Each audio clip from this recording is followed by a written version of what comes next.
doesn't seem to be anyone with him. All right, we're getting ready.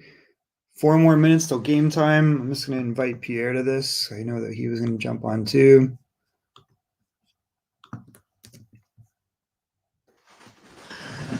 Let's see what happens here. Pierre's going to jump on in a second.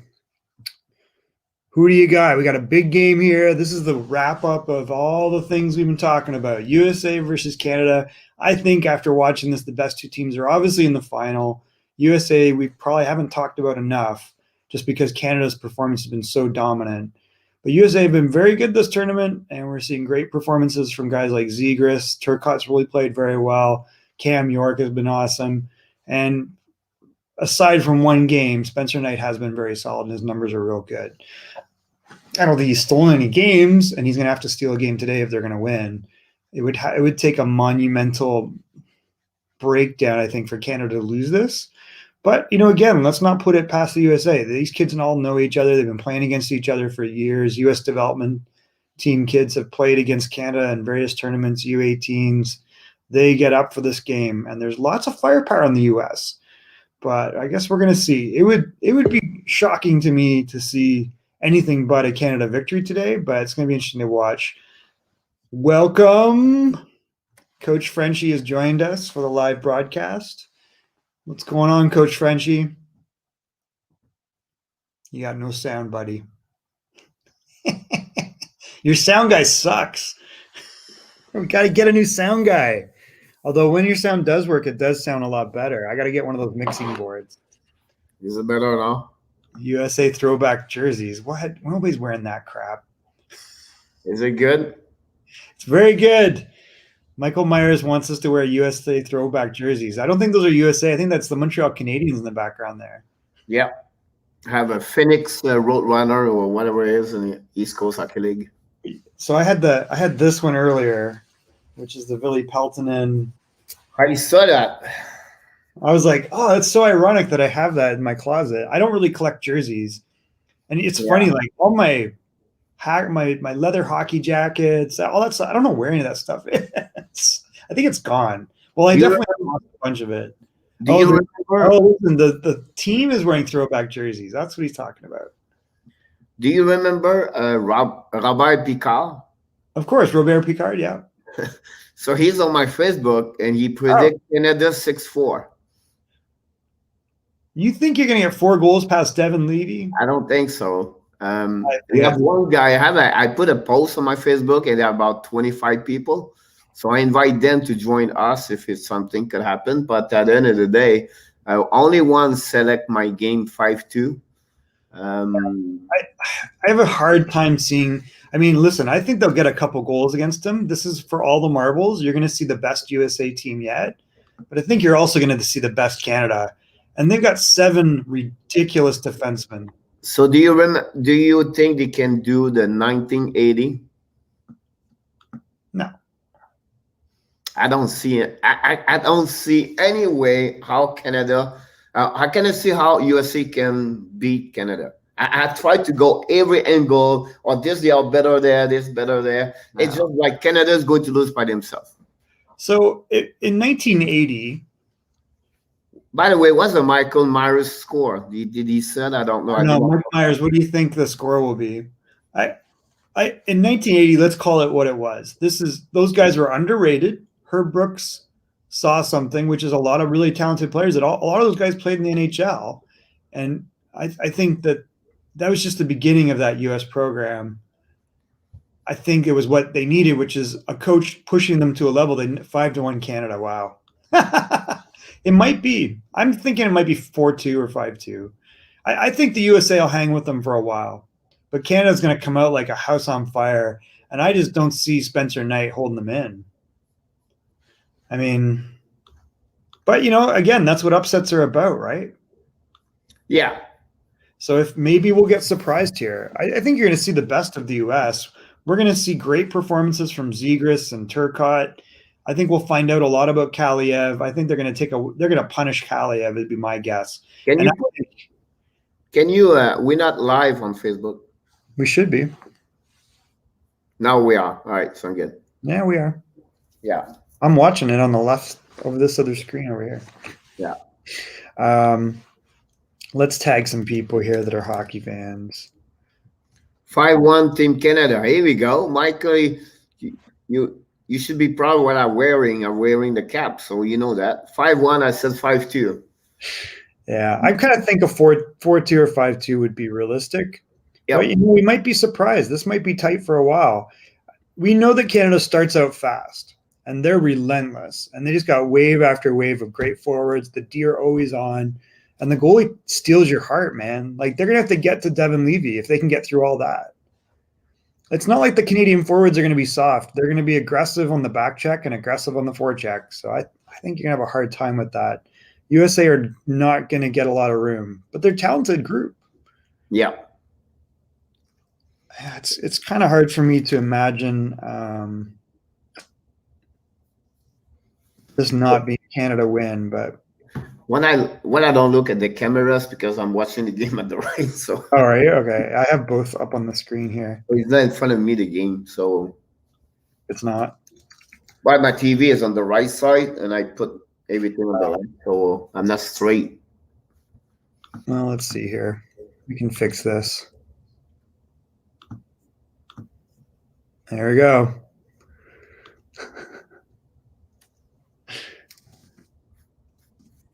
Let's see. We're gonna That's what I see right now. now. This guy I'm tagging played in the World Juniors for Czechoslovakia. So Dusan, I'm gonna tag you. What about Andy Meth? He's a skating guy. Carl Friday is one of the great referees in Toronto. We can check about talk a little bit about the game earlier. This is time we wait for that game, but I think Finland played well. Richard tried to end, but the score for one don't show exactly. It's 2 empty goal at the end of the game, so it was 2-1 almost all the way. And I believe the best team win anyway. At the end of the day, I think Finland was a bit stronger, better overall. Another game where you see Lundell showing up again, step up, and everything like that. Overall, I think Finland. And we did not decide. We said Finland, USA, and Canada is going to be a part of the 3 middle. So absolutely, yeah. We kind of thought Russia would be in there, but so I'm not surprised. I mean, I think Finland has shown that we said this at the very beginning. I think we always underestimate Finland. And Lundell, man, he looks great. You could have 2 great centermen there in Florida immediately. I mean, is Wenberg really better than Lundell at this point?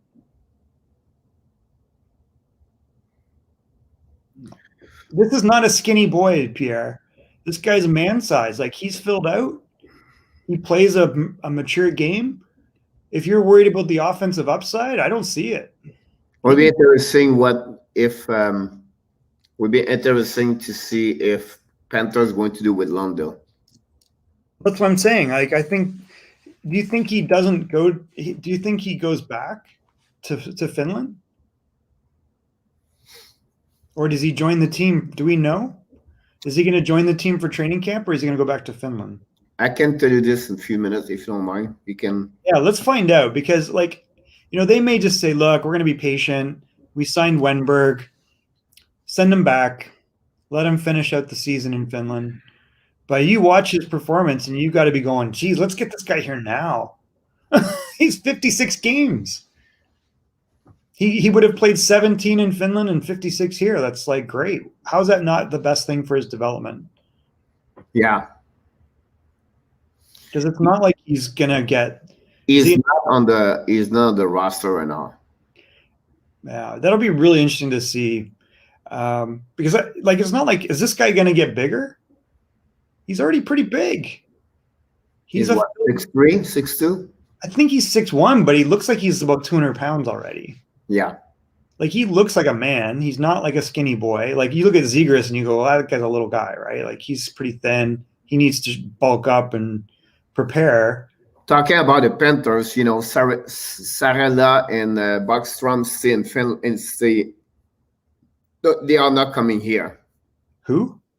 For the Panthers. Henrik Borgstrom. And what was the other one? is the Finland kid, I think, Sairela.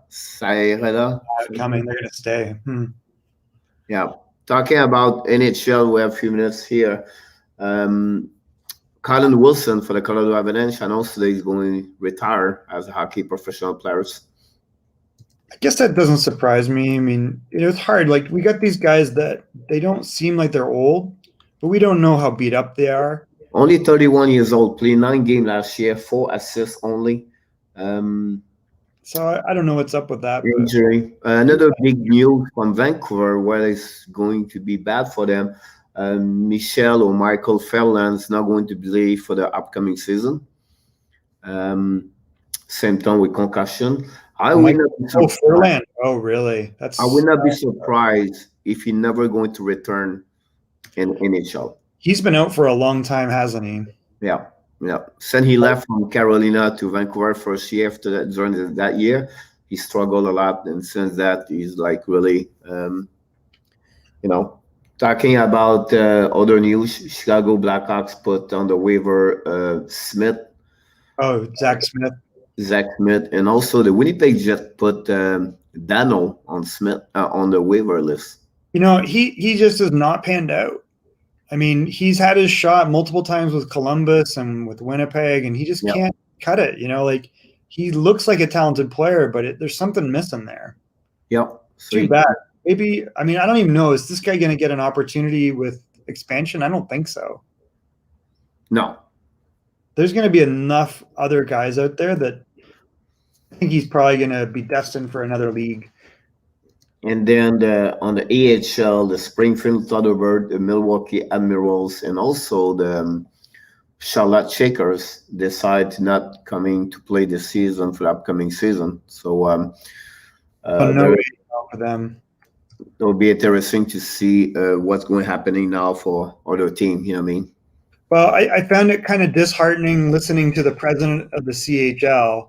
Yeah, I know. Levy's got a ridiculous goals against average. I found it kind of disheartening listening to this president of the CHL talk about Ontario and the Western Hockey League not being able to come to terms with the provinces.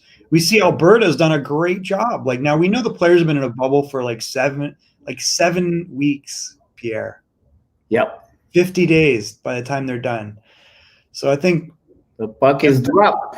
Here we go. It starts right there. It'll be interesting how the Canada is going to go.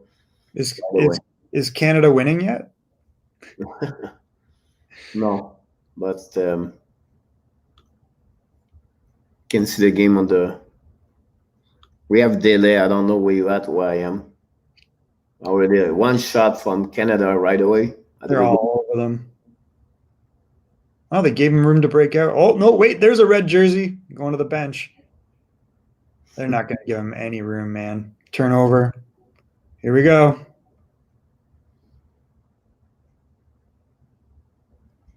I think is it possible you delay because of me? You are streaming. Yeah, probably. Oh.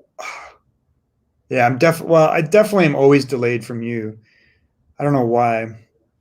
I don't use any show now on the Slink. Both these teams can drive the net. Canada loves sending two to the front of the net hard on the rush. Creating some havoc there. Who's that? Oh, Jesus. Yeah, the U.S. has got some offensive players, man. They're not going to go quietly. They're going to – look at that, one arm. USA is all over Canada right now, but Schneider just destroyed one in the corner. Yeah, Schneider just wrecked somebody. That guy, listen, I think a lot of people didn't get when the Rangers got him. Yeah.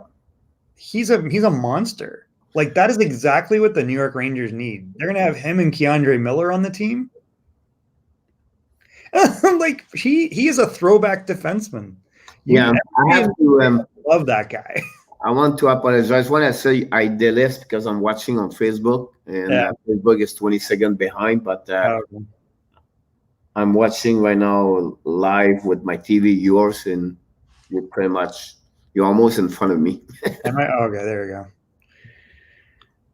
Let's see. You get all the message. I don't have to go back and forth, right? I don't think so. Okay. Let's see.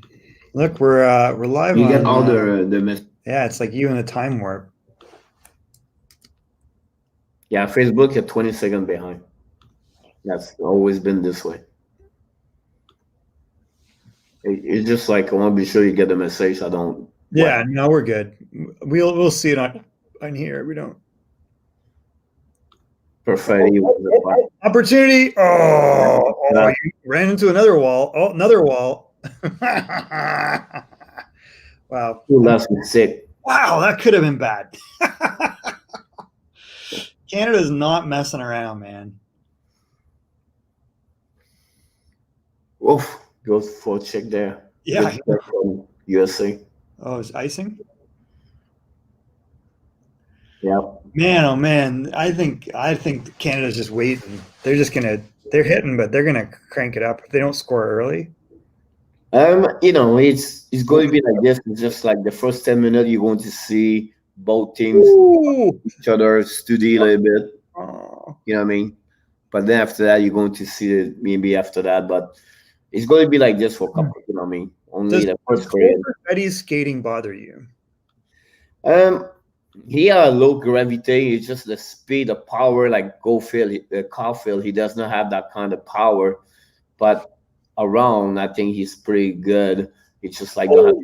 Did you see that hit? Oh yes, I can see that.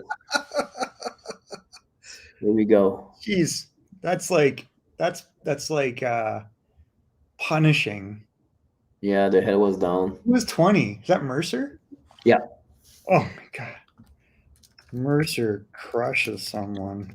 Mercer is the 18th overall pick for the New Jersey Devils in 2020 NHL draft. He's so good. Yeah. He's like a very all-around good player. I mean. Yeah, I think he's really two-way players. He's not like on one way. I think he's really good on both ways. I see him a couple of times to, back checking, pick up the puck, and really good offensive. So he's really he have an important role inside that team too on his line. Absolutely, that new hook line with the two Newfies is he don't play with the top line. He play with a Byfield, Quinn, and sometimes they have another one there too. Byfield, him and New Hook, wasn't it? New Hook sometime there too. It's like almost the third line, right? It's the third line pretty much. Yeah. But they're so effective. Like sometimes they're the best line. And they just clean up the junk. Oh, there's Dylan Cousins. I think Dylan Cousins will be a really good winger in the NHL. Yeah. He's drafted by the Buffalo Sabres. I don't think he's a centerman in the WHL, but I think he's really suited for the wing. Yeah. He's not like super creative, but he's such a big body. He's got good hands. And I think him down low in the cycle is really good. I think he'll be a real effective winger. He can shoot the puck. He can shoot the puck. He snapped up. You have a really good wrist shot. He scored one goal like he was not looking. I don't know. He was again the last game, the game prior. But again, he has like a very good skill where. Let's see. Does Byfield win this? He won it.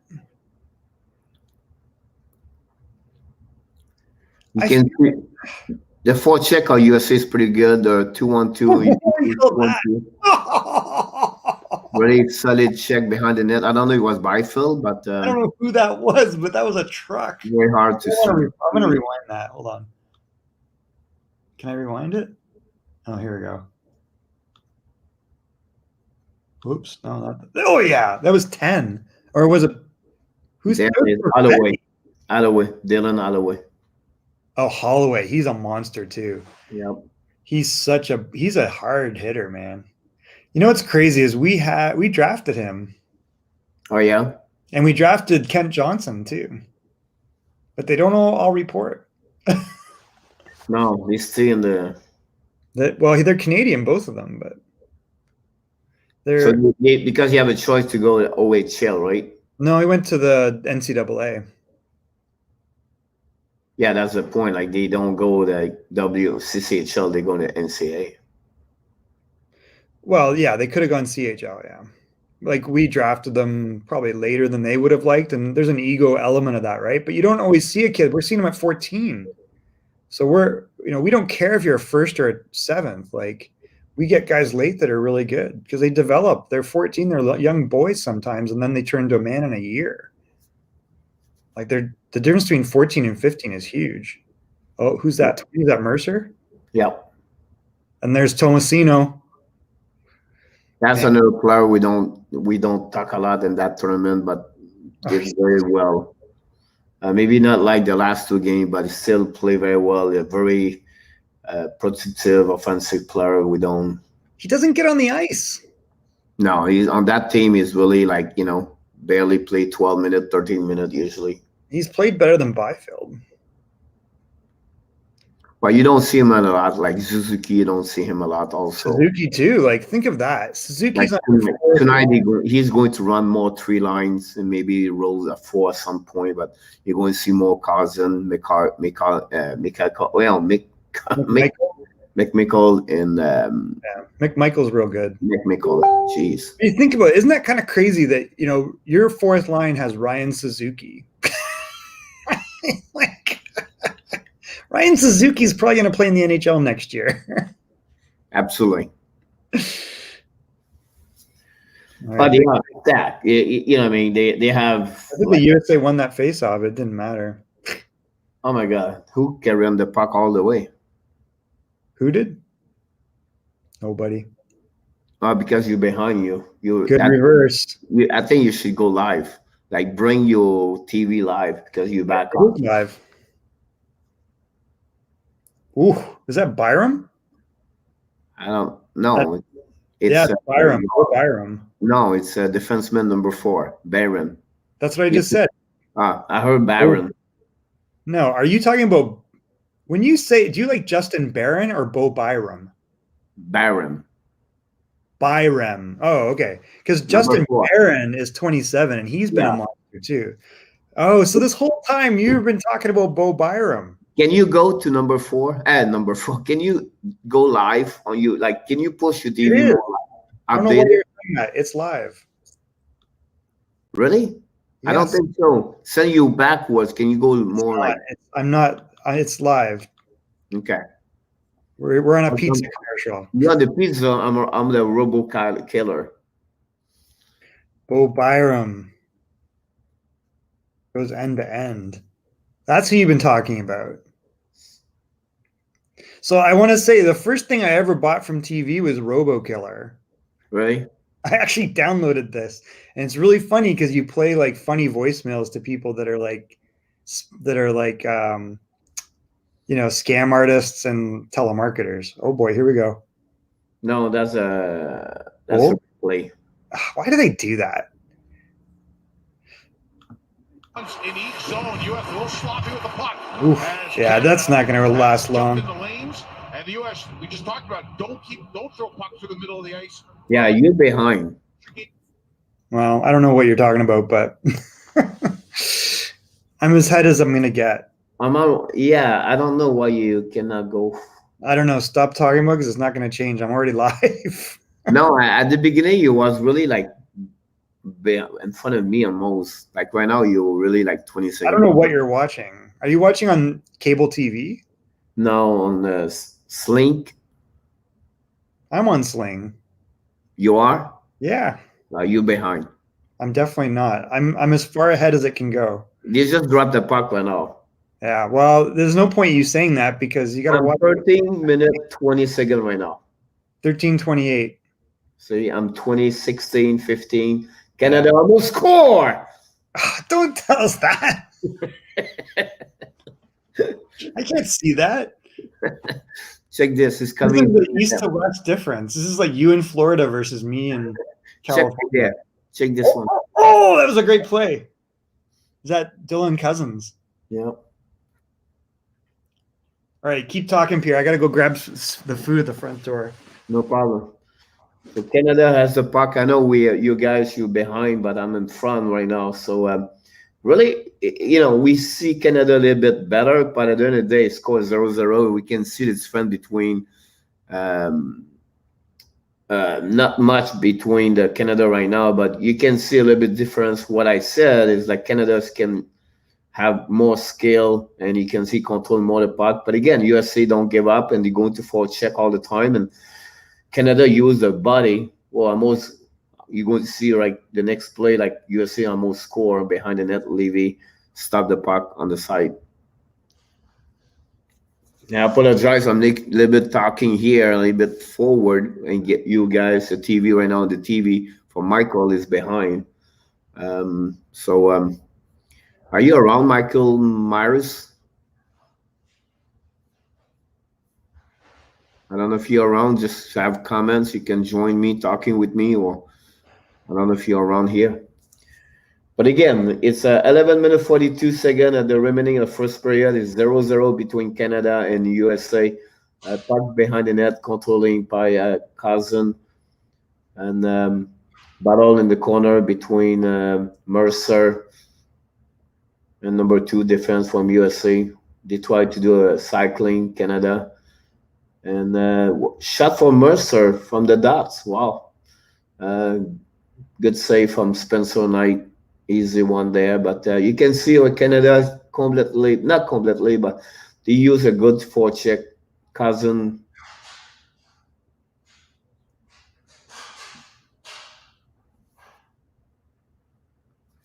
So Michael have some food for us right now tonight. That'll be good. So big game right now. We have about 11 minutes, 11 and 18 seconds remaining of first period.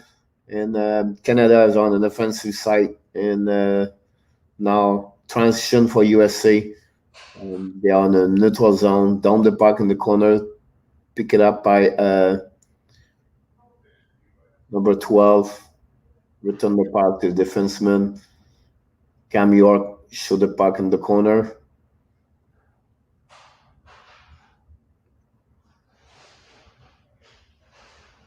Canada is very physical. I can tell you that they are really, really physical.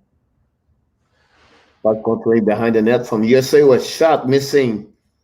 Cam York with the puck again from the net. Shoot and stopped by Levy or tips over the puck. See now a good sequence of the USA right now control the puck on an offensive side, and Canada use well their stick and play very physical with their body. And a big save of Devon Levy at the end.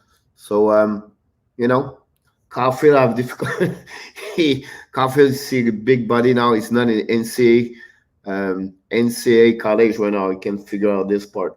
Puck is tried by Bo Biram, like Michael said that on the corner. And again, the puck is in the corner behind the goalie, Spencer Knight. And lose the puck, give away puck, turnover, and Zegras have the puck in the neutral zone, bring in the offensive side, try to pass the puck, lose the puck behind the net, recover by battle in the corner, Zegras right there, 1 versus 1, and finally Cousin have the puck in the Canada change the line. Are we winning yet? 0-0. So USA have a couple of chances right there. They respond well, but listen, USA's got lots of talent, right? yep. But Cole Caulfield just realized, Michael, he's not playing NCAA. He got destroyed by Justin Barron. Destroyed. Justin Barron's a monster. Yep. Oh, here we go. Byfield, let's go, buddy. Nothing. He's kind of weak. Right now, USA control very well, and they're an offensive side from Canada. USA is not a bad team, man. They're there for a reason. Of course. Whoa!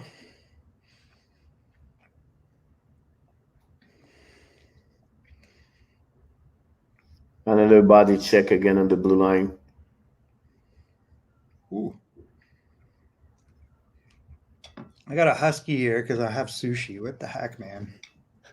What kind of a husky? Eat sushi. Every time Canada have a chance to hit, they hit. Yeah, they're not holding back on anything, but they do have to generate some offense here. I don't feel like they're controlling the puck. No. The last 2-3 minutes was all about USA with the puck, and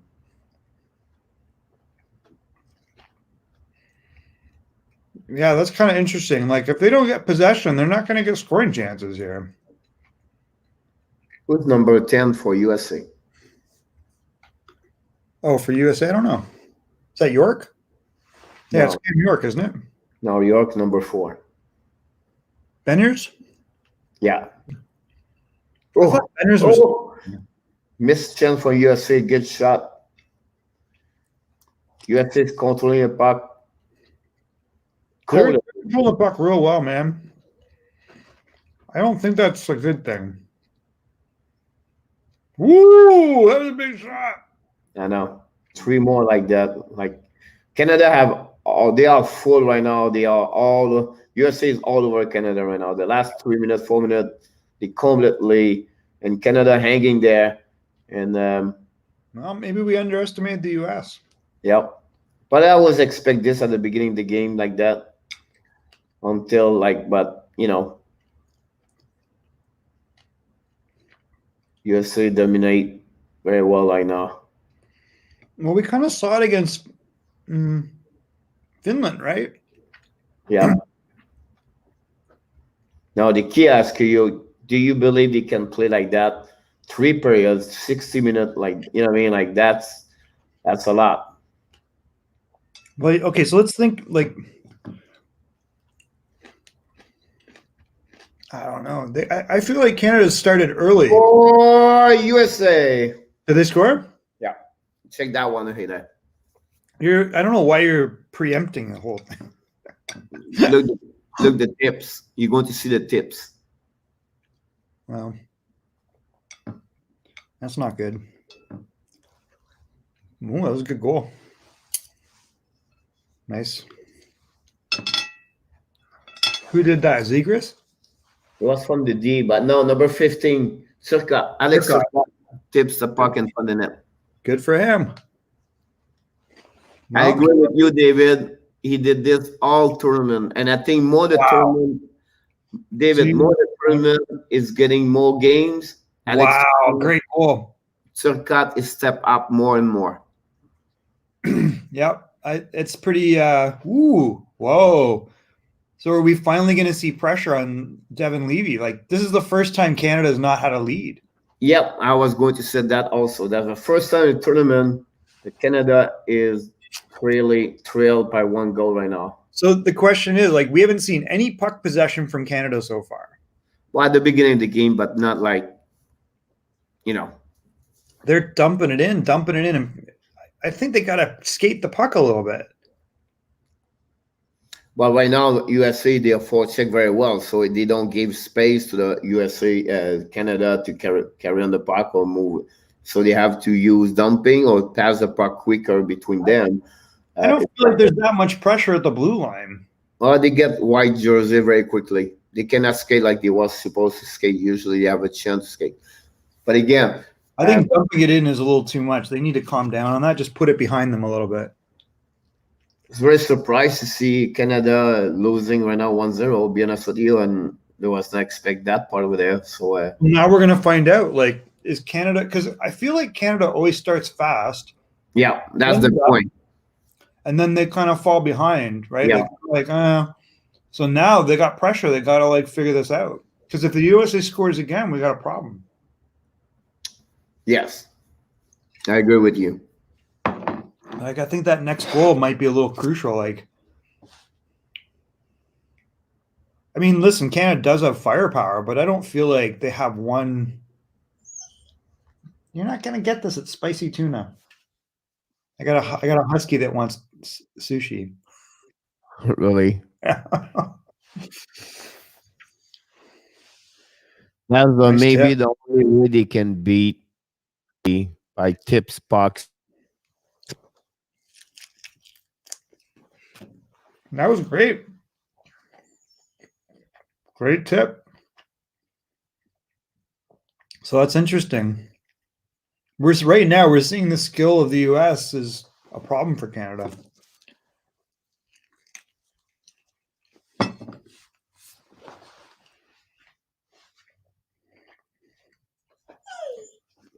Dude, you're not getting any. Go away.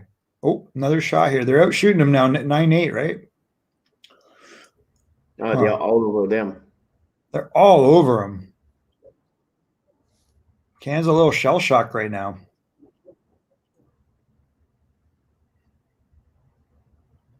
I'm telling you now, see, USA, like they, Whoa! I don't know. You're going to see the transition right now from Canada. Check USA is going to come back.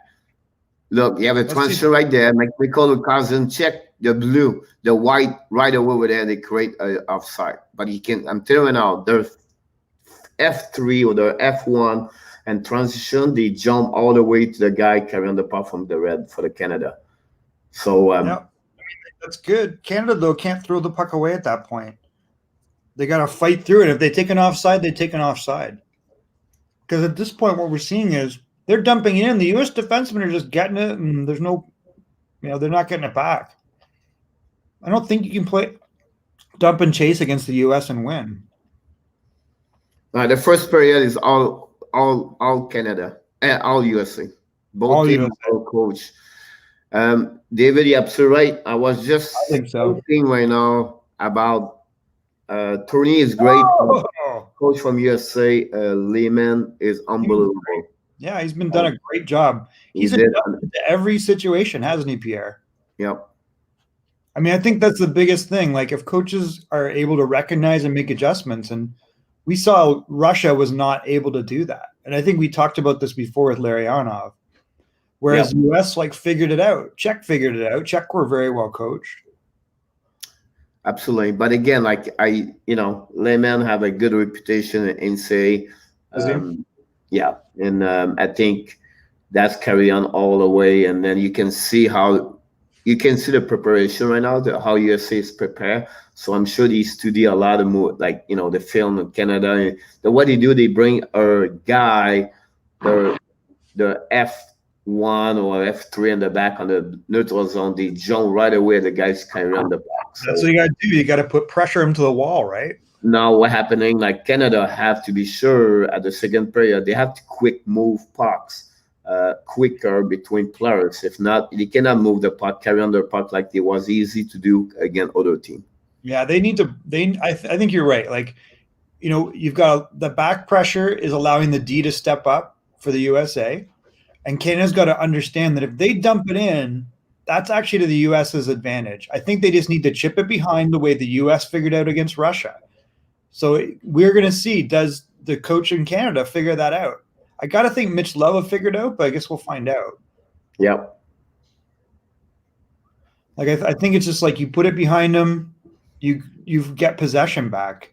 Because if you create a big race, I think that's to the US's advantage. Look at this. See the separation?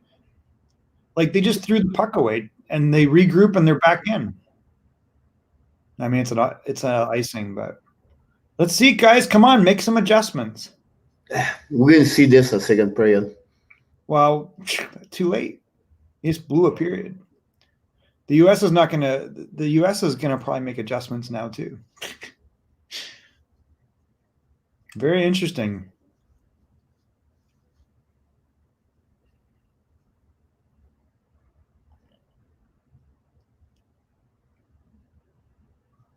There's no pressure on Knight right now.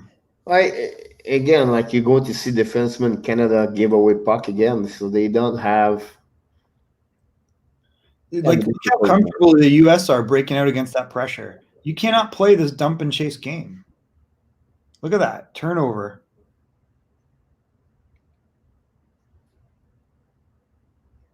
And they already have a man in there. USA is hungry. They're hungry, man. They're playing great. I think Canada's a little bit believe in their own press. Let's see here. Oh my God. I wonder if the cats are trying to break into the sushi. Let me check.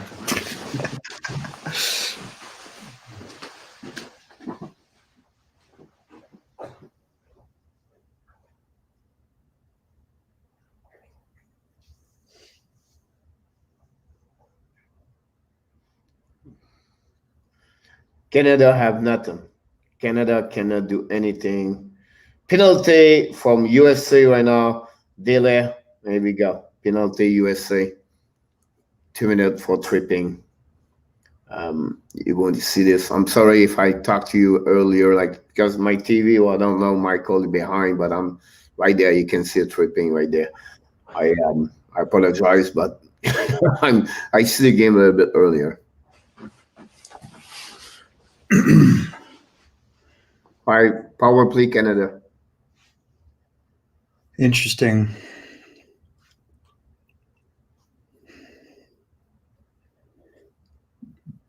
Trip on Barron Yeah. as opposed to Byram. Power play Canada.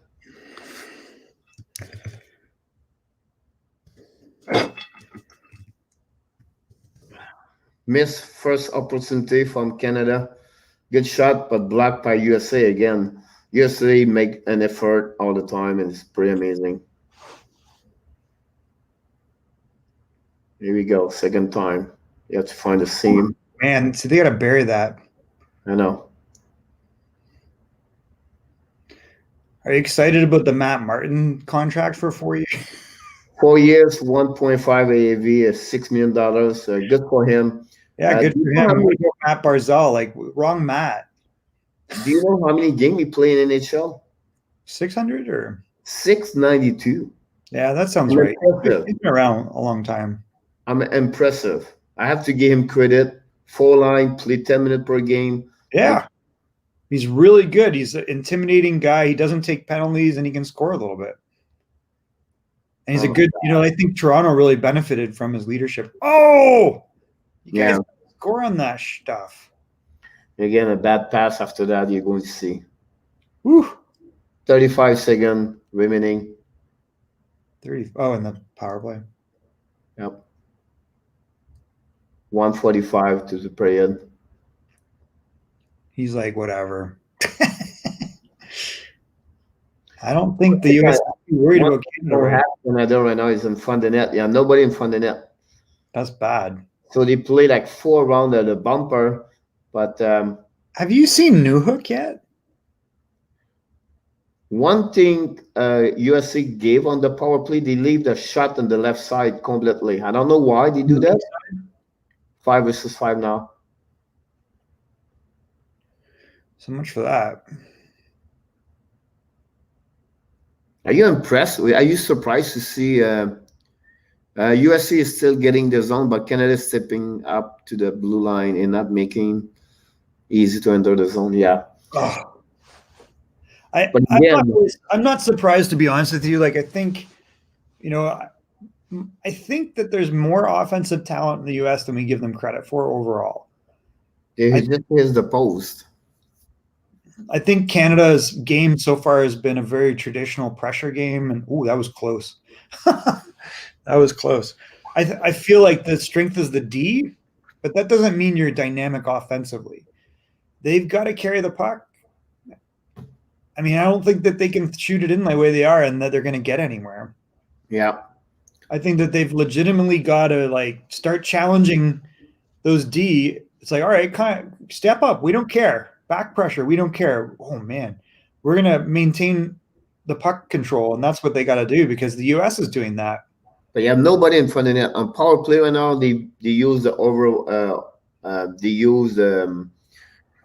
one guy to goal line and then one guy in front of net, but you have nobody hiding. They have 2 shots from the blue line with nobody in front of net.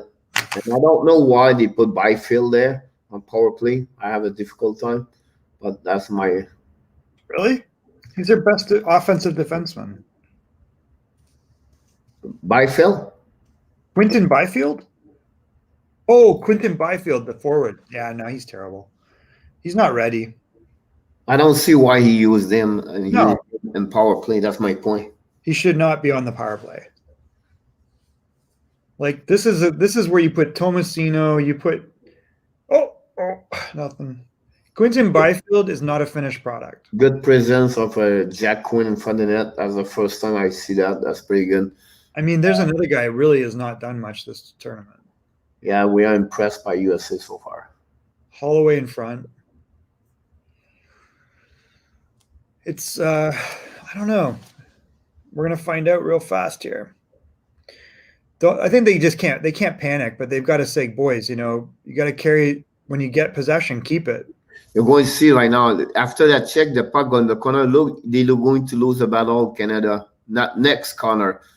The puck's going inside. Jake Barron is going to lose the puck right there. Look, Boldy. Oh, yeah, he gave up the inside. Oh, so that's the point. Like the USA right now, they completely fight and beat Canada on the 50-50 most of the time.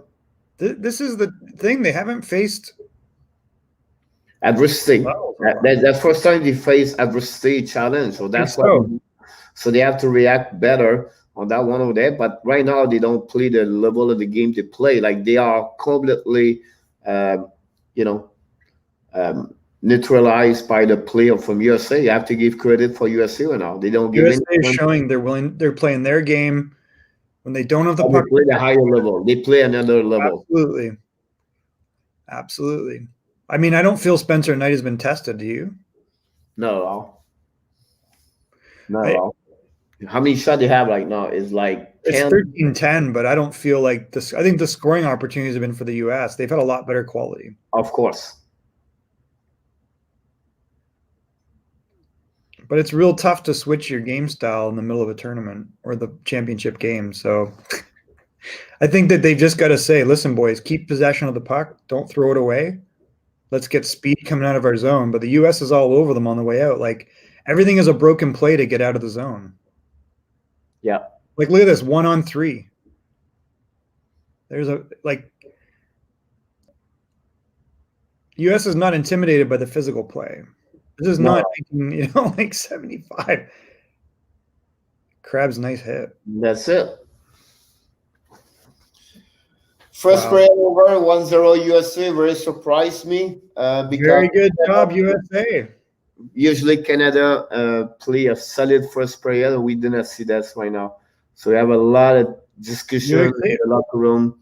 We'll see how it's like. You're right, David. I think they lose. They look calm, and also they possess everything. They know what they have to do right now, and they are in control. So that's what they are happy right now. I think Lemon will be very happy right now to go back in the locker room with 1-0. But the way they play, that's maybe the best thing for them. So first goal that made by Alex Turcotte on the Zegras pass earlier. It was in the middle of the game right now. So 1-0 USA after one period. I don't know. I'm not that impressed by Canada. So far, to me, I know Mike's saying that, but I don't see Canada's. I think Pierre hit on the head. Like the forecheck is pinning down the breakout, and they're either throwing the puck away at their own blue line that's going to the opposite blue line on a regroup, or they're dumping it in, and the USA just skates it out. So I feel like they gotta carry it. I would be curious about Michael Myers. Just said I'm impressed by both club, by the quality player, or what you impressed. I think my impress right now is only USA. I don't think so. I agree. I think USA step up more. They play next level. The next level, we did not see this level again. Any other team, I agree. Or we did not see completely. Canada cannot do anything. They are struggling to carry on the puck. I know you have a couple of shots. Most of the chance was on power play, but if you look their power play, you have nobody in front of the net. Nobody in front of the net. Spencer Knight has not been tested. Well, I think at the beginning of the game, you're going to see right now the replay. That moment, look at the TV right now. You're going to see at the beginning of the period at 3 minutes. That's why they are better. Their best chance of the period. I agree with Michael that the speed of the play is very high because the talent skill they have right now, the highest, that's maybe the best of the tournament, most of them. So that's make that game special, to be honest with you, because not most, but many of them is going to be in NHL one day. For sure. But I think in this game right now, what we're seeing is the USA attack is coming from scoring areas, and the Canadian attack is they're shooting the puck in and they're trying to get it a rebound. They're not going to get it. The D have been real good, and the goaltending has been reasonable. So if Canada is going to want to score, they're going to have to gain the offensive blue line, get it to the half wall or below and get it to the net. And if they don't do that and they think they're going to shoot from the point and get anything, I mean, the farther you are out from a goalie like this, the better it is for that goalie, you know? I think People say pressure is on Canada, but us has put pressure on themselves.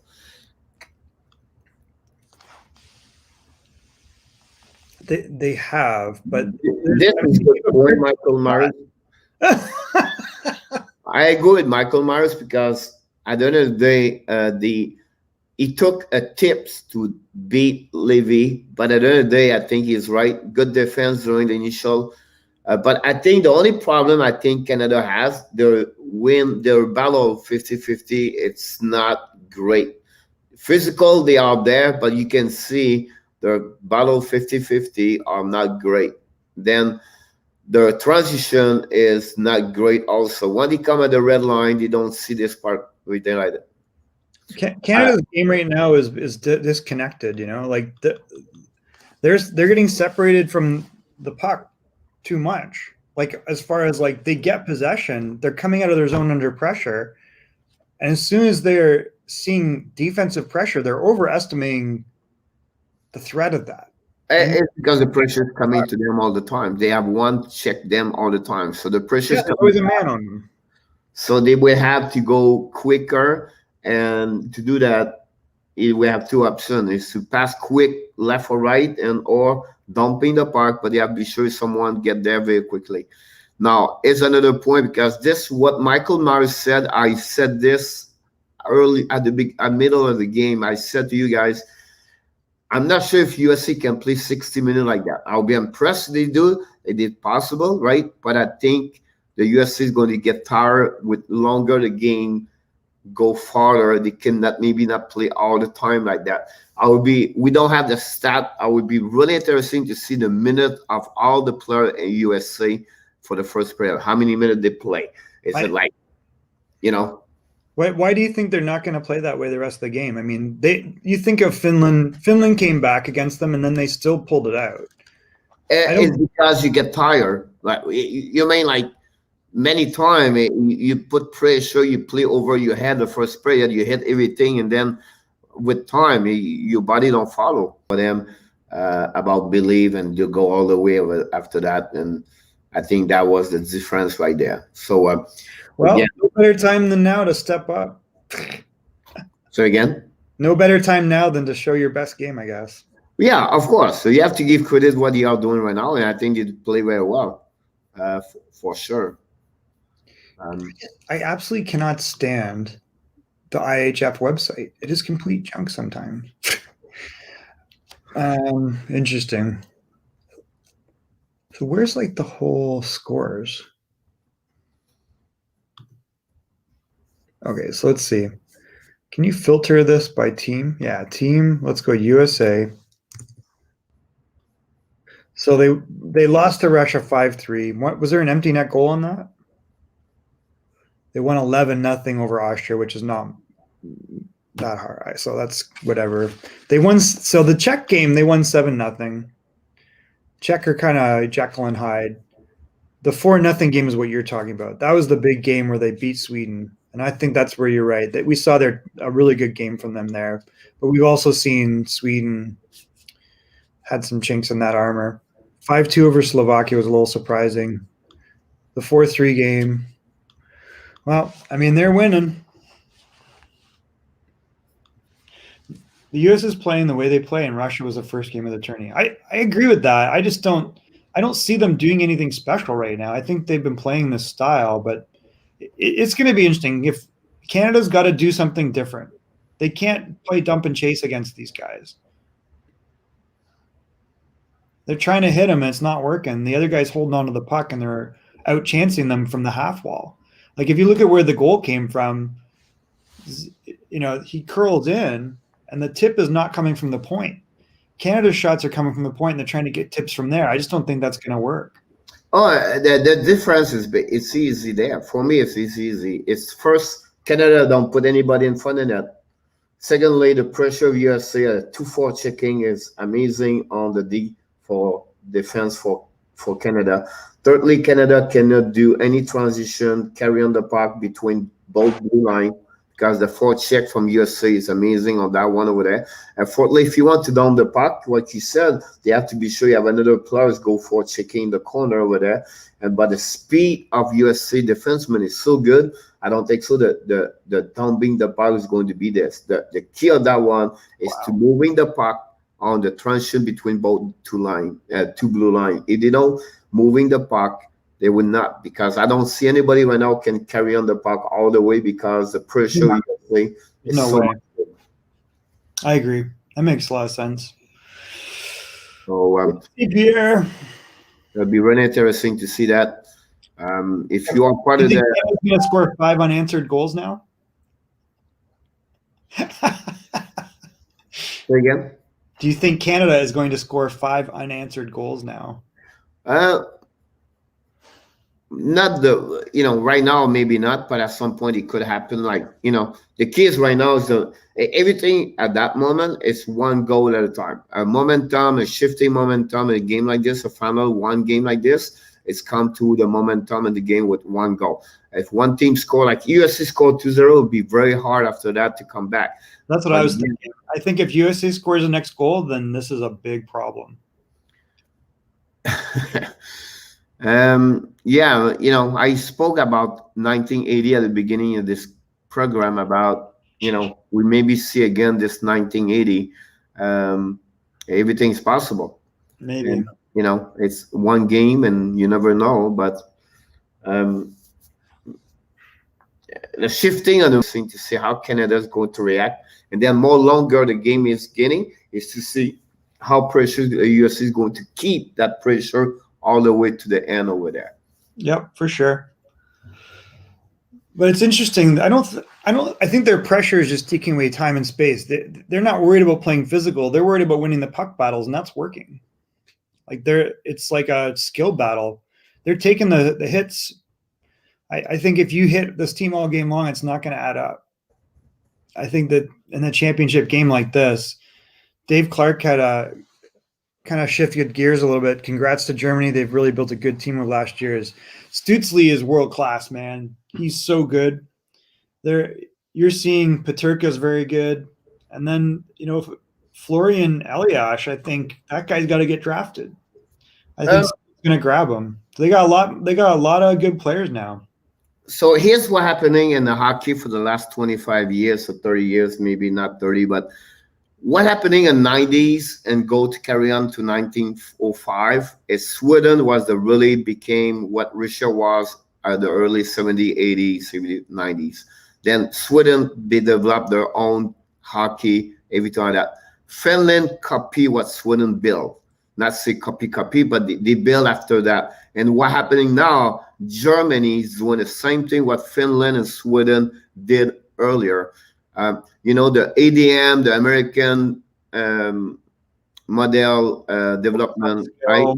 It's coming from Europe, one in 1990s, when they start to figure out why a country and over there, they can produce great hockey player with a number of the ring and a number of the players versus bigger country there. That's how they developed the ADM, because they've realized everything over there was smaller when they play. Whatever you are good at for ADM or against ADM. And then Canada used the long-term development model, the LTDM over there.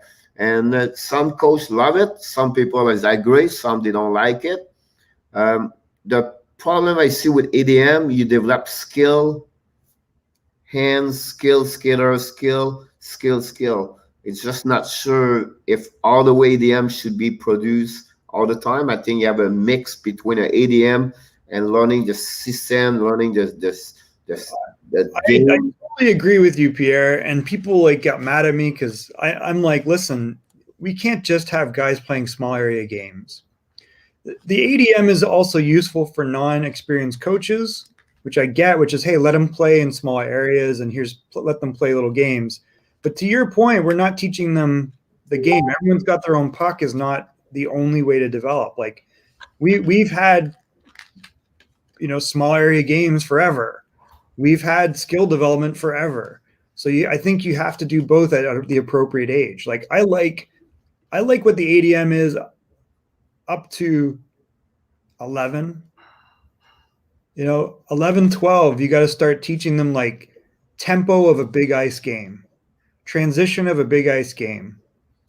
The one thing we are seeing, Pierre, that I think is really helping the U.S. is the U.S. development program, which is not ADM necessarily, but it's skimming the top 15 or 20, 17 and 18-year-olds and bringing them together to develop at a key age. Because if you look at that program, they're like, oh, it is successful, but what national development program does Canada have that's permanent? If you took the top 20 players in Canada you're looking at the age of 17 and put them together for 2 years, how good would they be? So remember the Sweden coach for many years, Butch Born, what's his name? Roger Butch Born. You know what I'm talking about? I can picture him, but I don't know the name. Yeah. So anyway, so he came to the system. He came here in USA learning, and then he returned to Sweden. I'm talking about the 90s, everything like that, and he coached and everything. Then he bring over there in Sweden, and everything turned when he took charge about the Sweden program from the bottom to the top, from the national, from everything. And what they did for years in Sweden, they teach each skate coaches at the beginning. Well, that's the thing. You've got to build coaches, right? So from that moment, what he did, the same thing you learn in the South in Sweden, it's the same thing, same language, same direction, what a coach in North in Sweden teach for the young kid at 19, 16, or 13 years old. So when they go to the national, they have all the same kind of language all together. And that's what Sweden did for years and years. After that, they send the coaches, and they go from the coaches to learning and then teaching the kids at the bottom. Now they have another country where, I think it was Finland, where they don't have a specific, it's not about winning to give credit for the coaches. If a coach wants to go higher level, it's not about how they win, it's how they develop players. That's what Finland works for the coaches over there. So if you want to go the higher level to A, AA, AAA, and national, whatever they are, coaches are not qualified by the team they win. It's how they develop players, how they make the program better. That's what Finland works over there. So I think, they've done a lot to your point, where they have this structure of coaches where in Sweden, part of the success was, one, they identify players early and they put them into high streams, though. So it's like the U.S. development program, where they're identifying these guys young and they're getting them together and they play together over time on different programs. And the U.S. development is the culmination of that, where they bring them to Michigan and they're on one team and they play in the USHL against older players. And if you did that in Canada, which I think will never happen because you have the Canadian Hockey League, you imagine the level of a team where you've got like these players, like it would just, they would destroy everybody. So it's a useful model. I'm not sure that would work in Canada, but if they did it where they had a permanent program, I think that Sweden does the exact same thing. Now, the other thing that you mentioned about coaching in Sweden is that in Sweden, they have these regional coach models where they have regional directors and the coaches meet with them on a regular basis and get assessed, and they get help as to what they're supposed to teach the players. And there's a high emphasis upon skills around skating and puck control. So that exists. I think in Germany, though, what you're seeing is something similar, right? Where they created their own development program and they created this Power Play 26 program. Second player start, by the way. Is it? Okay. There we go. And the same thing, USA dominate. Crazy. Canada's not adjusting. No. But it's the beginning of the period, but they are all. There's a great opportunity for Zegras. Jesus. Score. Wow. Canada's a mess. Yep. Game over. Wow. Impressive. Wow. Oh, terrible. Is that Zegras? Yeah. This does not look good, boys. I think USA's got this game. He looks clueless. The coach looks like he's like crossing his arms. I never liked that. Well, wow. Zegras dumped him. There's Turcotte. Here comes Zegras to the side of the net. Look at this. Bad bounce and boom. I don't think Canada's making any adjustments, Pierre. But again, I think, Oh, look at that. Bounced off the back of the net and how he said, Bo Biram, whatever his last name. oh, Byram, yeah. That's a mistake. He went all the way up and then come back as Zegras was by himself beside the net one. Baron. Bounce off the back of the net too. But He would took up. well, we got to see someone from Canada do something here. Well, That's goal change everything. That goal make a big difference to the game because Canada's probably got a little bit of worry setting in here, and I don't think they. I guess we're gonna find out. Like, are they gonna make these any adjustments? Icing. Wow. Crazy. Yeah, we might be witnessing a big upset here, Pierre. It's early, but I mean, from what I'm seeing, Canada needs to change what they're doing. We're gonna, look at how easy. look, you go to see the play right now. The puck's going there. Look, this play is coming now. You didn't see this during the game. Look, they lose the puck. Yep. That's And what they they're. have to turn over, and then they go all over Canada. They're all over Canada right now behind the net. So it's just what is it? Pressure? Is it nervous? Make mistake. They are scared. They play on the hill, or it's a lot of question right there. They are completely They show destroyed. skill on forward. It's a good game plan. They're putting the puck in small areas. Wow, that was almost an opportunity there. They're putting the puck in small areas.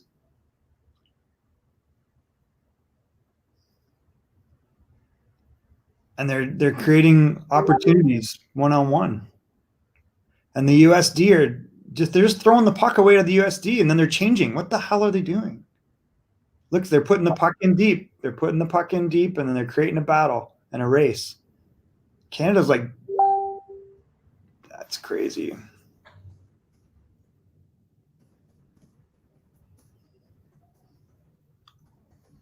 I don't know what that is. Yeah, I don't know. Pierre's in the future. Pierre's 10 seconds in the future. He's got 8-second future on us. He's with the stock market. Like, what the hell? Figure this out. What's going on? You're like a high-speed trading platform in hockey. So again, puck's in deep. USA's on it. Wow, these cross-ice pass things. Oh, look, they gained the zone, and they're contesting everything. Canada cannot get a puck. Pretty crazy. Pretty impressive by the U.S. And they dumped it in. And it's out.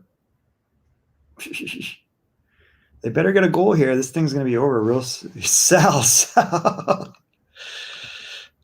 Who scored the last goal? Is Zegras. There was a weird bounce off the back of the net. Byram left him because he was anticipating the puck coming around, and Zegras popped it in the weak side. Turcotte have another assist on that one. Yeah. Well, there's Turcotte. Wow. I think we're seeing how good the U.S. can be. I don't see this ending. I'm not too much. Look how scrambly they are in the defensive zone, Pierre. They are just. It's USA play better, or Canada don't play the level they're supposed to play, or it's just like it cannot do too much. Well, every team would like Zegras for sure. Canada is like so scrambly, man. It's crazy. And they're throwing the friggin' puck away again. Like, you're not going to body check your way out of this.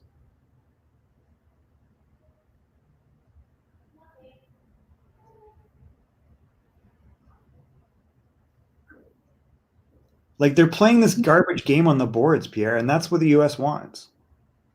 Of course, they are all over the edge. Like, they're letting them force them to the wall. Like, they're not playing in the center of the ice at all, and they have no control. What is impressive? The USA recover the puck all the time. Every time, but every entry is on the wall, Pierre. Yeah.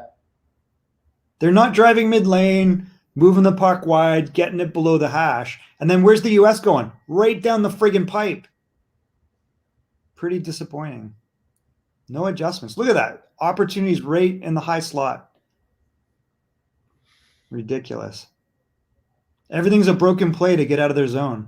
Canada is not even able to break out without pressure. Don't throw it away. Skate. And here they go. What are you going to accomplish by this? He's right. I think Canada start to panicking. I think they feel pressure. Yeah. 1-0, they will not be worried. At 2-0, they start to feel like we need to do something. I think you're right, David. I think you can see by their body language on the bench right now, and also by the way they play right now. They don't have no control at nothing. USA control the game completely since the beginning of this. Canada cannot play on the wall the whole game and just throw the puck away constantly, and yet I don't see any adjustment to this. They're going up one side, moving the puck all the way the east-west, and then dumping it in. Like, what you need to do is start controlling the puck, attacking mid lane, and driving the puck wide under control. But every entry is going to be under pressure the way they're doing it. Check the plays coming now in the corner. Check the play. All right, they control the puck right now. Check this, but check the pass right there. Look, terrible. With puck. That's it. But again, if Canada score one goal, the game's changing. Canada needs to calm down and control the play. Look, one guy, how many guys are on him?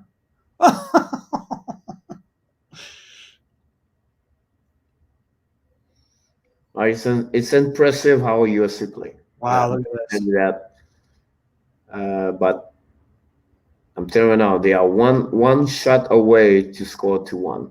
Or it could be 3-0. I don't like their exits, and I don't like their entries. There we go. 10. Is that Perfetti? Yeah. See? There you go. You gain the offensive zone. You hit the defense in. That's what they need to do. They need to keep the puck. There we go. If they start doing this, then they'll get it back. Byfield's useless. The first time I see Canada right now over USA for 30 seconds. And why? Because they're controlling the puck. There's Perfetti and then Dylan Holloway. First good shift. Well, hopefully I'm sure the coaches are smart. Like, Turney's not junk. Mitch Love knows the game extremely well, and he's used to making adjustments and preparing them. So another thing I would say to you, Canada players right now take bad decision. They're just throwing the fucking puck away, Pierre. They just pass, like they don't controlling, like they just. Cole Caulfield there with that shot. I know he have a really snipe puck there. They've got to start taking a couple steps of the puck. There you go. Punch the middle, go wide. Where's the support? Jesus, there you go. Come on, nothing. Where's the D on the point? Nowhere. Like, it's 1 against 3 in all small areas, Pierre.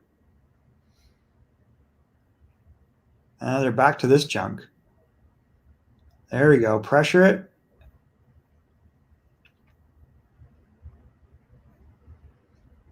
Yep. Goal. Oh.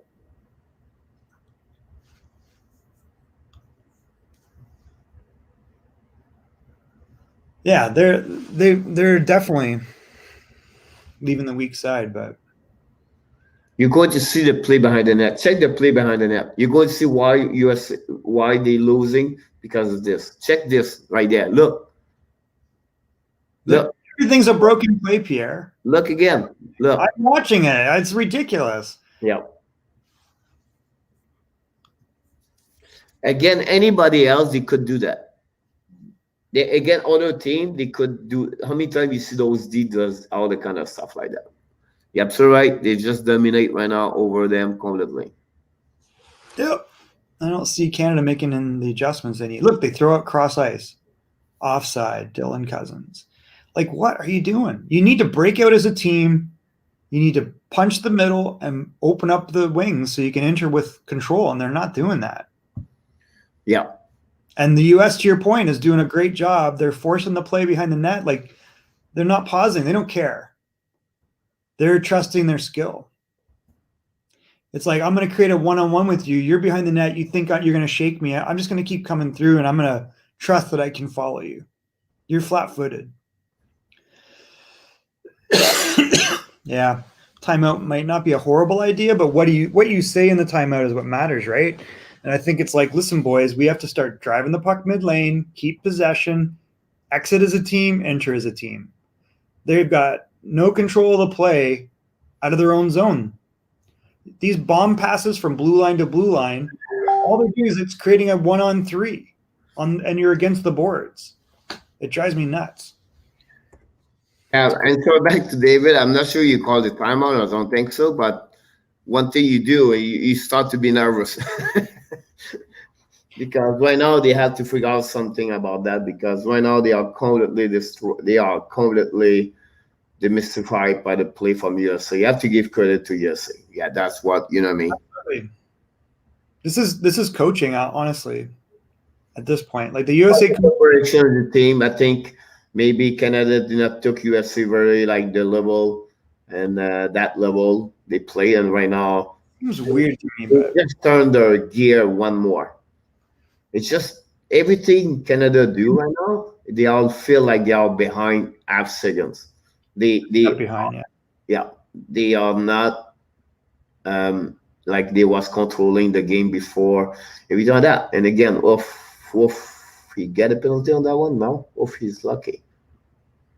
Check this body check after that. Check this one. He's lucky to not get this right there. Oh, that's from behind and into the boards. That's boarding or hit from behind or something. That's terrible. Yeah, that's a penalty.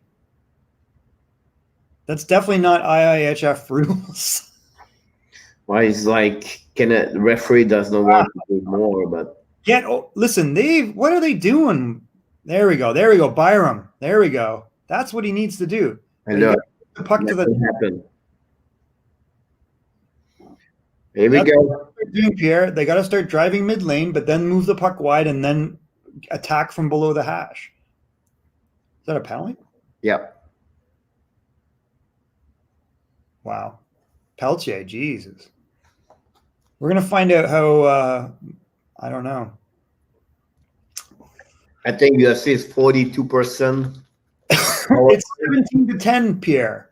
What? Do they have a shot this period? I don't think Canada has a shot on net this period. What's the shot? 1? 17. It's so 4 right now. It's 4 shot for Canada, for USA, 0 shot from Canada. Wow. 42.9% power play. Half the period gone. USA going to score on this and make it 3-0. That show exactly what how USA play right now. Look, there's 0 goal, 0 shot. That's pretty impressive. Here comes the Z show. Yeah, Zegras maybe, right? We're going to see who control the puck right now. He's the best player from Canada this game. Mercer. Yep, that's it. He's really the one really have a good game. I want to point out why, though, because these guys are playing a style that suits him. And it doesn't suit the game against the U.S. Check this one. Check this. It's coming. It's coming. Goal. Check it's coming. Goal. 2 shots. Was that Kaliev? Wow. You give 2 major... Like, I thought they would pound the crap out of him all game. They're just... Look how far out he is. 1, and he comes in. 2. Wow. And we've never seen Devin Levy give up these type of rebounds. David's get, he is right. The Z show with Zeliev. What? Who's Zegras? Is Z show? Yeah. The Z show is Zaliev and Kaliev. No, it's Zegras. Kaliev. yeah, Valiev and That would be Zig. the K show. Yep, you're right. Oh Did they score? no, but Big hit. no. Check this. Oh, there we go. Good play, Tillin Cousins. Oh my God! How did he not score on that? I know. Oh, everything's a scramble, Pierre. They're not. Everything is contested. There was a good play. You cannot, you know what I mean? That's what I'm saying. So you see what they did, right? They attacked the middle there. That's it. You can't play on the boards for a period and a half and expect to get any offense. That's their first shot of the game or of the period. First shot of the period, Pierre. Yep. Who missed it? Cousins, or was it?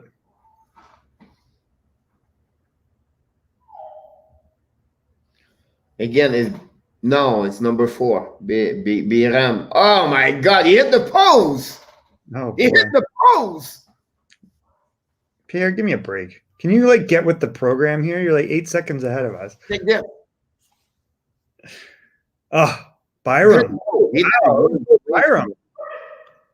The only thing he did not do is scoring. That's it. Well, that's the guy. He's got to start pinching up, I think. But they got to attack the middle. And they got to break out as a group, like under control. Look how, where's the. So that was a PK. David is right. You have more chance on PK this game, like compared to 5 versus 5. I know. That's what I was like, whoa, wait. Pelche's out. Come on, Pelche. Going right to the bench.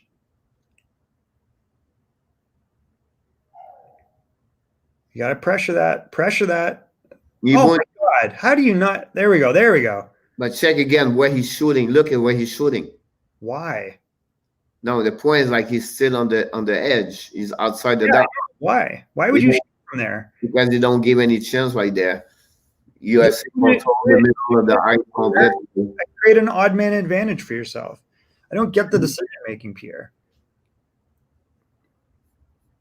They need to calm down, and they need to play a puck possession game. They've got the talent.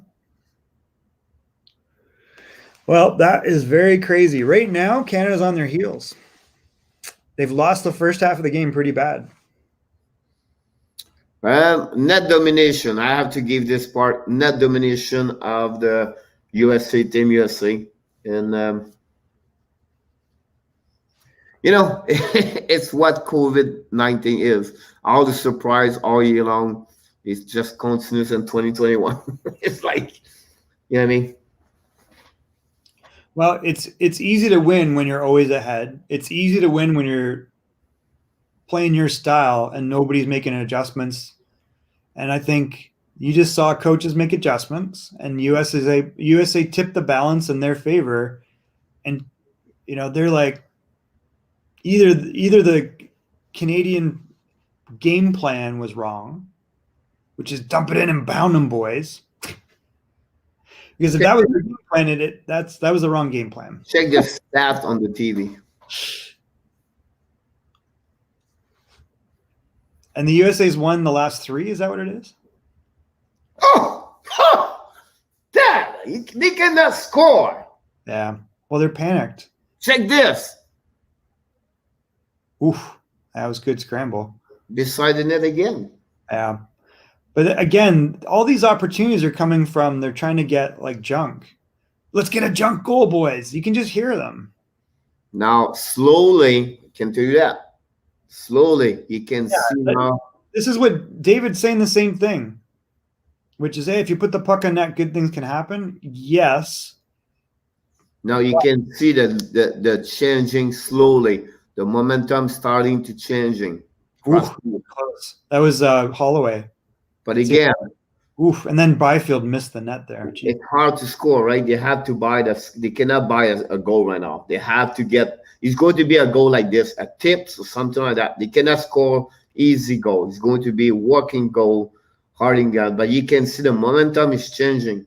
Trust me, they are close to score. Yeah, I don't know. Canada's like everything's under pressure. I'm telling you right now, I can feel this. I can see it. Canada's getting there. USA is fine. You're going to see this. It's coming soon. Hope so. Turnover. See, 1-on-2.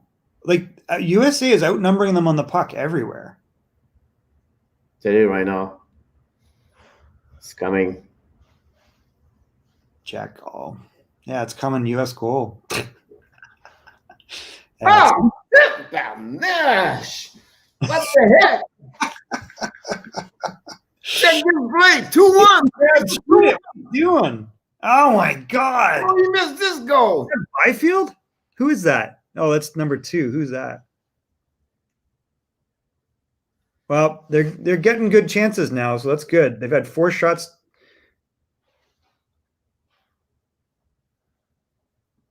Yeah. Good hit by Pelletier. Yeah, they're finishing their checks, and they're getting the puck to the D on the point. Oh, good opportunity. Yeah, if they got to keep playing, like getting those opportunities. They got to get one here before the period's over. This is going to be bad. They're running out of time, Pierre. It's not running out of time. We have plenty of time here. Yeah. They have a team that can score 2 goals in 30 seconds. Right now, what is great, whatever they don't score, the USA cannot cross the red line. Right, and this is effective. So this is good. They're getting the puck low. They're putting pressure, and they're finally getting on the puck because they were getting outnumbered on every opportunity. Great turnover. Nothing. There we go. Dylan Holloway's leading the way. Great 2 shifts by Holloway. I guess they're putting him right back out there. Oh my God. Oh my God. USA threw the puck away. Interesting. Here's Byram. There we go. USA is tired. Tell you right now. All right, welcome, David. Anytime. Don't forget, we have a show every morning at 11 o'clock Eastern time. We have a show live talking about NHL. We're going to do more games like that during the games during the season. Byfield's going to turn over the puck. Oh, no. Oh, man, he crushed him. Wow, Byfield can hit. It's weird because he gets knocked down a lot, but he can hit. Check this right now. What's coming? Zegras. Wow. What the hell? Zegras. Is that Turcotte, of course? Byfield on him? Michael is right. They are tired right now. I'm telling you right now, the momentum is shifting. Not said to win, but they are close to have a game to score 1 goal now. They're going to run out of time here. They need a goal. If they go into the third 2-0, I don't know. So again? I don't like them going into the third 2-0. That would be better if they can go 2-1, of course. Yeah, of course. That's why I think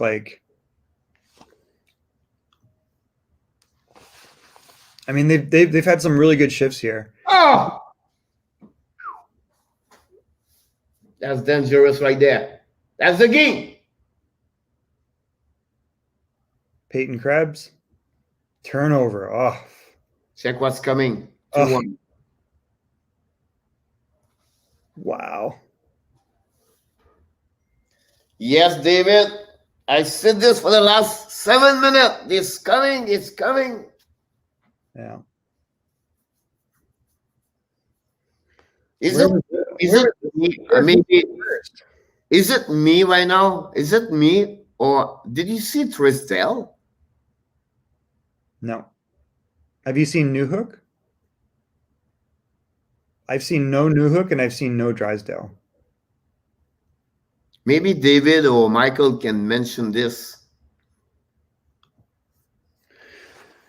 So do we think where's Drysdale? I haven't seen Drysdale and I haven't seen Alex Newhook. I don't know if David or Michael can bring this on the messenger. Honestly, I didn't realize that. Well, I haven't seen either. So I have not seen either of those 2 players. Yes, I do. So let's take a look here.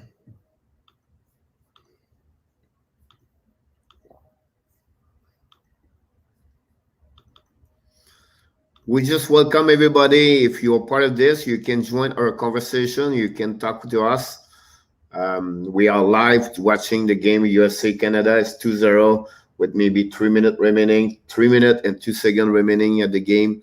We are going to bring back the game online in a few minutes.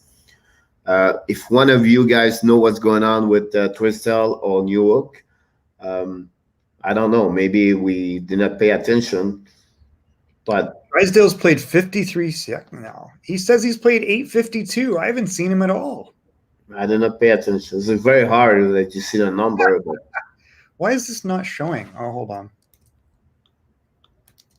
It opened in a new window. Stupid thing. the game is back now, Yeah, but look at 8:52. right? Drysdale's played 8:52. He's played more than any defenseman. I haven't even noticed him. What am I missing? I don't know. The most effective forward's been Holloway. Just bring the game. Yeah. Oh, he was close. 2 minutes, 3 seconds to the game. They're not gonna. Zari just missing. Zari. Good player. They have lots of options there. Who he was? Suzuki and Zari. We talk about the 4 line right now. So they need those guys like that. Good save for Spencer Knight on that one. Suzuki to Kanazari. Like, where is Newhook? Is Newhook played? I don't know. He's I'm played. leading the field, so I don't want to tell you who we want to win. Who? Newhook has only played 4 minutes, Pierre. Thomas Harley, have you noticed? Dawson Mercer's only played 3 minutes and 18 seconds. Tomasino, 3:37. Zari has played 1:59, Pierre. Yeah. Let's look at what Quinton Byfield, 4:26. Like, he's done nothing to justify that ice time.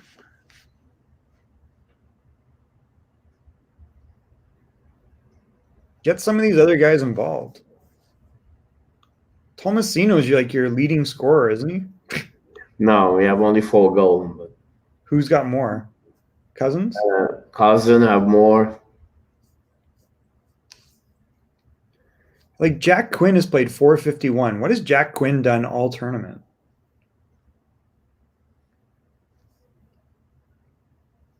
I'm sure they played a bit more minute. Who? Nobody in front of the net. You're going to see this in a few seconds.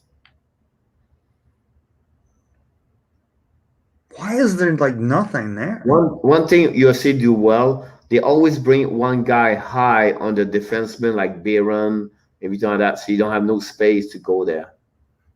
You know what's not going to matter if it's getting chippy? Because I think this. Oh! It was close. 30 seconds. USA is getting back now. Oh my God! How do you let that happen? It was close. Yeah, I don't know. I'm not. Yeah, it is. Going to send some frustration if ever it's coming 3-0. Well, they've no one to blame of themselves. I mean,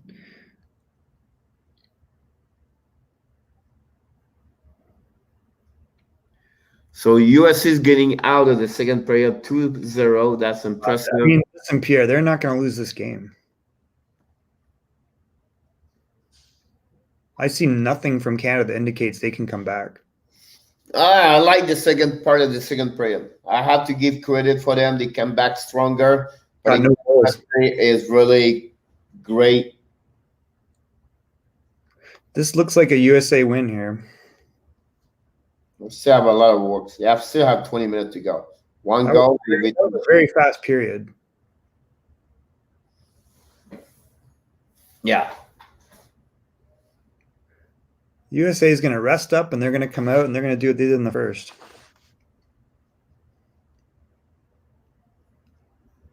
And then what adjustments is Canada going to make? Yeah, of course Canada's had opportunities when they attack the net. That's the point. They're shooting the puck. They were at the beginning of the game, they're throwing the puck away. So then what? For 10 minutes, you're going to actually drive the line, drive mid lane and put it on net and you get chances, but they still didn't bury anything. It's too little at this point. They need a really, I don't know what they're going to do here. Yeah, we'll see what's happening. Yeah. We have about 12 people. So some people will join in the conversation. You're welcome to talk about. You can talk about your favorite team, what you think about the NHL's coming for next week in 9 days, and what your expectation, what is your favorite team, your favorite players, something like that. You can talk about this. That's no problem. So I think for me that, it's great that for the last 9 minutes or 10 minutes, Canada started driving mid lane, getting the puck in and going to the net. And you see they're going to get opportunity. But, I don't see them finishing. This is really rough on them. I don't know. I'm not confident that they're going to. I think the USA comes out, does what they did in the first. And if Canada doesn't play a possession game for an entire period, they're in trouble. They're going to, I think the pressure's on and the USA is going to get another one here and make it 3-0.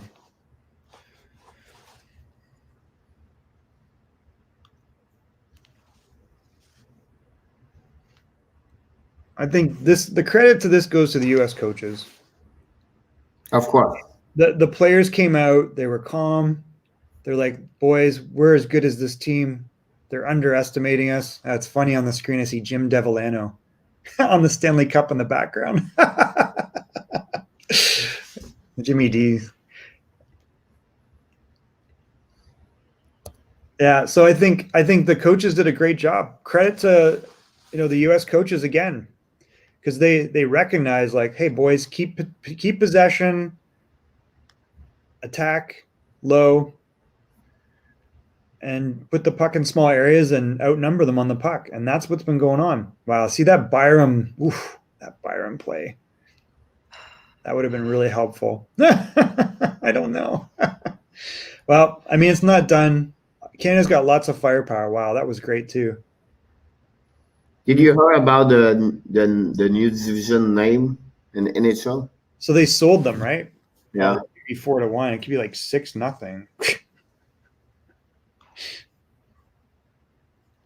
The Maple Leaf Carfoot is hurt. Yeah. The former Sabre Jason Potterville is going to join the Kraken with Norm McIver. Yeah, Normie McIver, former NHL defenseman, now player of development in Seattle. Congrats to both those guys. Botterill was the GM in Buffalo for 3 years. Possible Louis Eriksson go to AHL with Utica at the end of the camp. So can they bury that contract or? No, they will have to pay him full, but they will let him there. But will any of it come off the cap?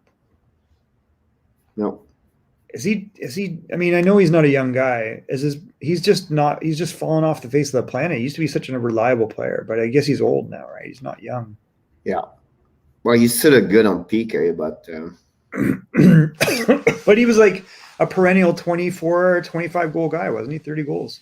I have a chance to listening on Sportnet today, a very great interview of Shelton O'Keefe today. Yep. He is really impressed by Frederik Andersen. Okay. He said he never see Fred this way. He said we need to give credit. He said he's on the ice for the last 2 months with Steve Briere day after day.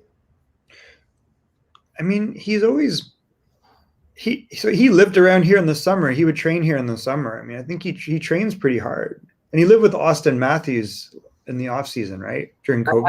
I just feel like he does deserve everything they talk to him about him.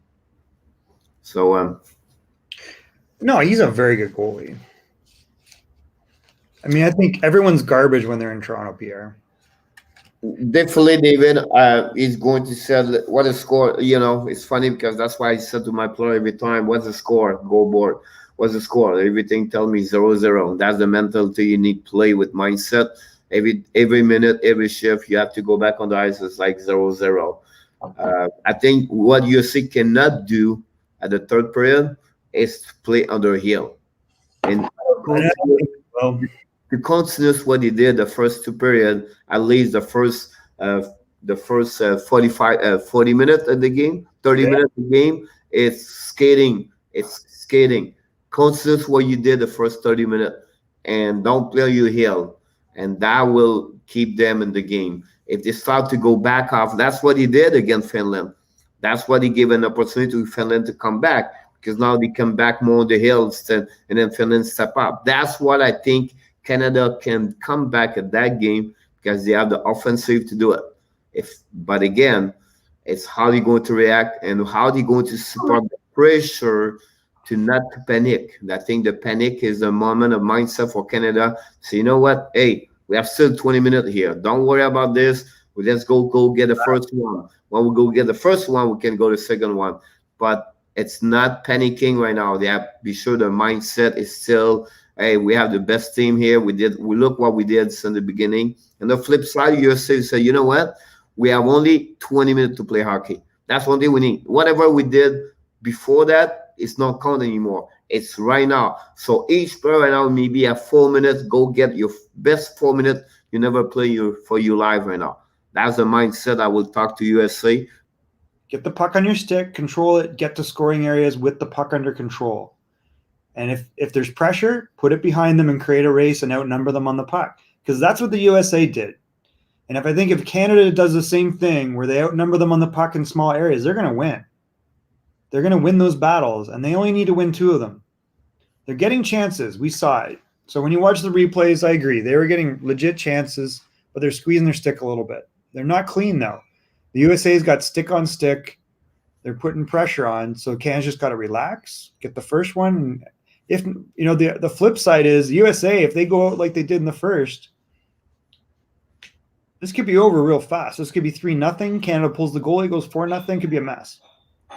So it's up to Canada now to really calm down, drive mid lane, move the puck wide, get it to scoring areas under control. Because if they think they're going to go back to dump and chase and hitting guys, I ain't going to win them the game. Yeah. And again, I said, they will say, hey, let's play a game. The first 10 minutes still happening there. Yeah, Canada's totally capable of coming back, but, I mean, we've got to see what they saw the last 5-10 minutes.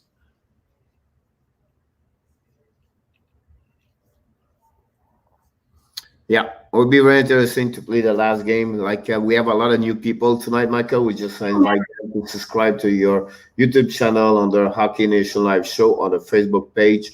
We bring you all the breaking news, even news, what's going on. We try to bring the best we can. When we can, bring you all the information, all the news. And when the NHL is coming back, we're going to be a little bit more live during the night when we can. So we have NHL Network. We have all the game we can watch and we can talk about this. It's fun to have having each one of you with us, and it's fun to see participation. Michael Myers and David Clark, and we like to have you guys to be around and talking about hockey. That's what we do. We're not an expert. We just 2 guys love the game. We like to sharing this, and that's what we do.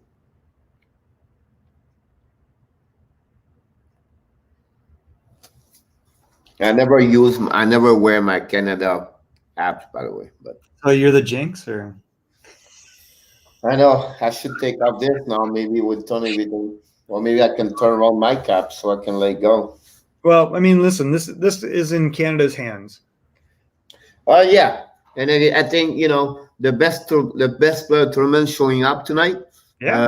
It was Carson versus Zegras, and then you have Levy versus Knight, and I think right now you cannot, maybe the second goal Levy was maybe not right. Levy stopped a lot tonight. So Levy has been under fire. yeah, definitely. But again, I think we didn't see a lot Carson so far. We haven't seen a lot of anybody. Like, I mean, who's stood out? Dylan Holloway had some really good shifts at the end there. So David, but it would be fun to see the Flyers with Pittsburgh 8 times this year, and the same thing with Canada, maybe 9 or 10 times. We don't know exactly, but very interesting to see those games back to back, and that rivalry is going to have a lot of rivalry this year, a lot of fights around the league that will increasing for sure.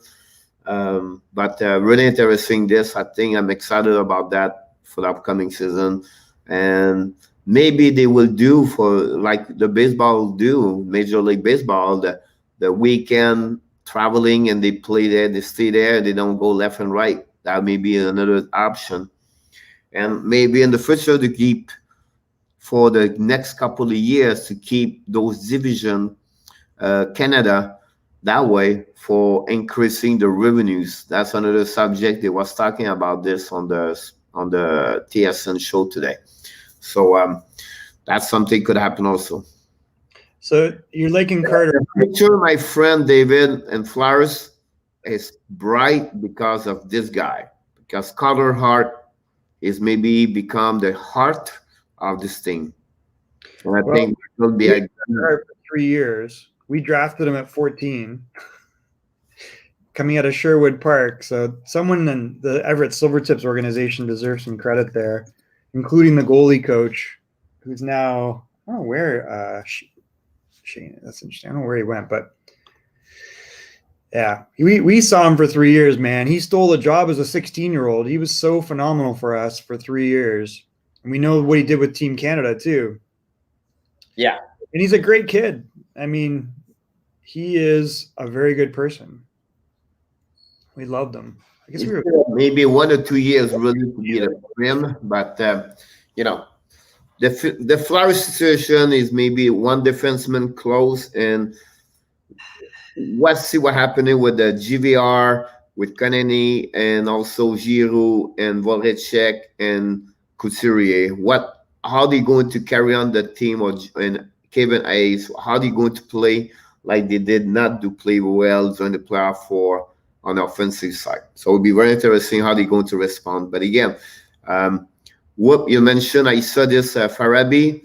Yes, Farabi is very good. I think this is Travis Konechny's team and Sean Couturier's team. I feel like Giroux is kind of on the tail of his career there, but Konechny has always been a top guy. We started to see it last year, and I think Konechny's like going to be the star of this team in the future. We see also on the defenseman side, the recent guy, he's so good. Provorov. Ivan Provorov. All right. So how he's flourished last year, how he get better. He's so good. He's getting, you know what I mean? Like he's getting there. I would not be so. He is right now maybe the top 10 D or the 12. He's really getting there. He's going to carry on that, you know, load of minutes there. Everything like that. You know, I think Giroux is about age. I think he's getting, you know, don't expect to be Giroux he was. I think he's 34, maybe 35, close. Yeah, he's getting up. But that's why I say, like, I think Konechny is a good replacement there. Like, he's a very talented player. He's very smart. We saw last year he led the team in scoring. It was no fluke. The other thing, a good staff, coaching staff over there, Terrier, Vigneault, and Yo. Coaches, Pierre. Yeah, 3 head coach over there, and you know, I think. How do you not have a good coaching staff? They should win. They should win games just on the coaching staff. On my power ring, David, they are going to finish second on this division. They are. Yeah, they're really. I really like Philly. I think they're turning the corner of like being one of the top elite teams. I can't see how they are not.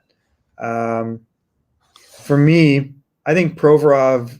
People will recognize this guy is going to be a Norris Trophy winner at some point.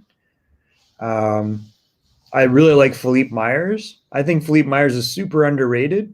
To get this guy from nothing, I feel they need one more. The departure of Matt Niskanen is going to hurt them, but I think they need one more D somehow, somewhere. They need to get number 2 and number 3. They don't have right now. I think Travis Sanheim's a top 3. So again, I think they've got them in the organization now. Like if you've got a top 4 right now, like Travis Sanheim, They've signed Gustafson. Provorov, Myers, and Sanheim to me are awesome. So who would you put in there? Well, that's my problem. They don't get that kind. I think they should get. I don't know the salary cap right now, but I think they should maybe look for Vatanen over there. You don't think Gustafson's better than Vatanen at this point? Gustafson, nah. I don't know. That's like a D. That's like Vatanen without the injuries. Gustafson never been since he make 60 point 1 year with Chicago. After that, He still had offense last year, didn't he? What did he get last year? Like 35 points? Or was he lower than that? yeah, not much.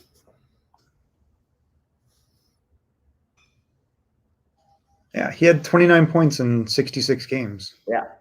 What's wrong with that? If they get that out of him, they're pretty happy. But this is not going to work. -8? That ain't going to work. No, it's not like he is. Like I see. Look, the depth chart, they don't have enough like that. And then it's sad to say that they give a lot of money to Kabishir, but Oh, Ghost Bear they got to get rid of that contract at some point. they don't have they cannot do anything. Nobody wants him. Nobody wants him. I'm surprised they didn't buy him out. But is his contract? Does he have a lot of term left? 2 years maybe. It's what, $4 million, 4.5. What is this junk? I'll be right back. I'll go get some drink. Sure. Maybe David knows about this. So Bear is 3 more years at 4.5. I'm really surprised they haven't bought him out, to be honest with you. He's pretty brutal. You hope Braun gets better with age. No, he's not going to get better. He's had his best years. Zibanejad is an excellent player. He is such a talented guy. Don't sleep on Dylan Strome. He played very well with Panarin also. Great 200-foot player.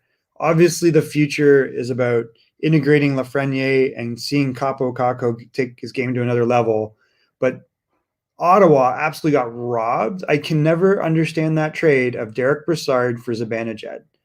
Like, that was an absolute theft of a franchise centerman. I don't get it.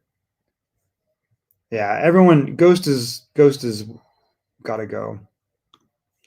Gus's Bear is done. That's just got to happen.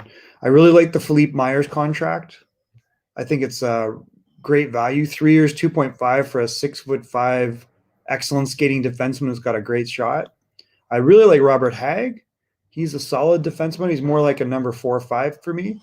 Travis Sanheim, I think we're going to see a big year from Travis. Travis can contribute offensively. He's 6'3". He skates real well. He can play physical. No, Ghost was not going to be Ekman Larson. He's never going to be like that. He was at Union. That was not. I never ever understood the Gosta Bear thing. He got numbers, but he was not. He was terrible one-on-one. He's just, yeah. That's not a good. I don't love him, but Provorov I love. I mean, we saw Provorov in the WHL, and we were like, "Whoa, this guy's gonna be like something else." Yeah. The unfortunate one for me is, Nolan Patrick, but before he was drafted, again, I was like really worried about him with injuries. We are back. Oh, is it back? Yeah. We had injuries with him. He had injuries. 33. He had injuries in the WHL. And I was really worried about him with his health, and unfortunately, it's come to bear. Like, I don't know what's going to happen. So the shots are even now, Pierre.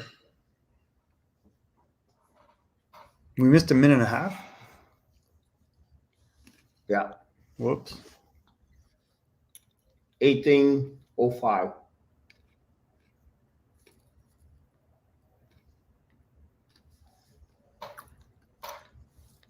Wow, that was terrible. They can't give U.S. that much time. How long is it taking them to get the damn puck?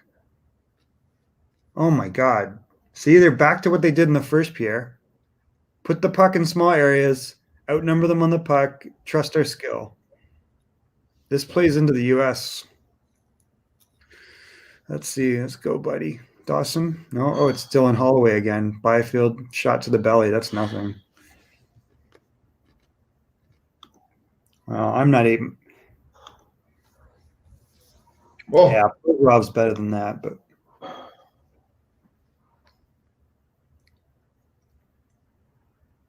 Byfield. You're not going to score by putting the puck in the guy's belly. You got to shoot like this guy, right for the edges.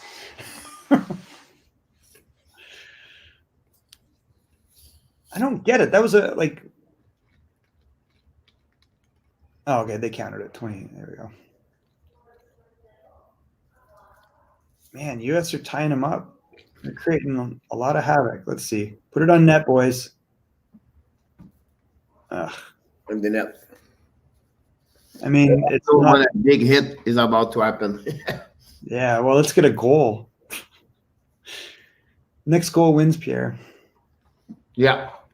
Do you think if Canada makes it 2-1, they can come back? Yeah. I don't know. I'm not convinced.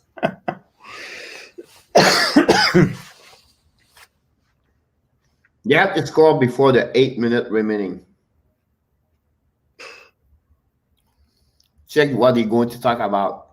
That's what we talk about this as the second period. Check this play. The goalkeeper believe I lost this stick, and I made the comment, I'm very surprised the defenseman didn't give him the stick, which shows how behind the times I am a little bit. I got a text from Dean Jackson, associate head coach, University of North Dakota, who said their defenseman there had talked about it, and the goalie doesn't want the stick. He would rather the defenseman keep the stick. Then he texted Dave Haxtell in Toronto. Yeah, former I don't- head I don't- coach of North Dakota, and I don't Haxtell think said, that. Same deal with the Toronto Maple Leafs. They really feel the defenseman. I think that they got to get a goal here, like earlier. I mean, they could go bang bang. There could be some panic, but I mean, I've seen nothing about panic in the U.S. game so far. And Canada's not creating opportunities to win.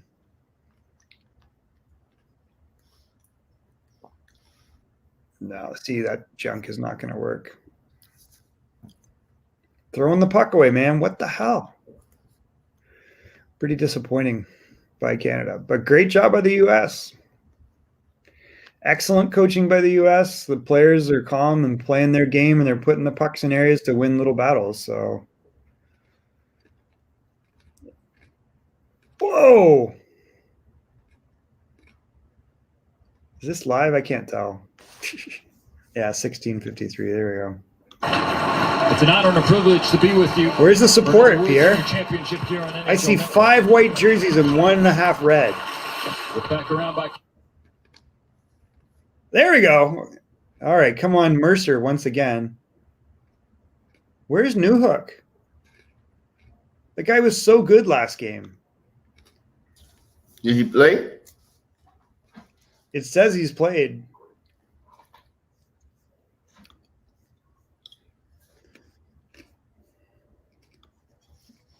The best player tonight is Mercer.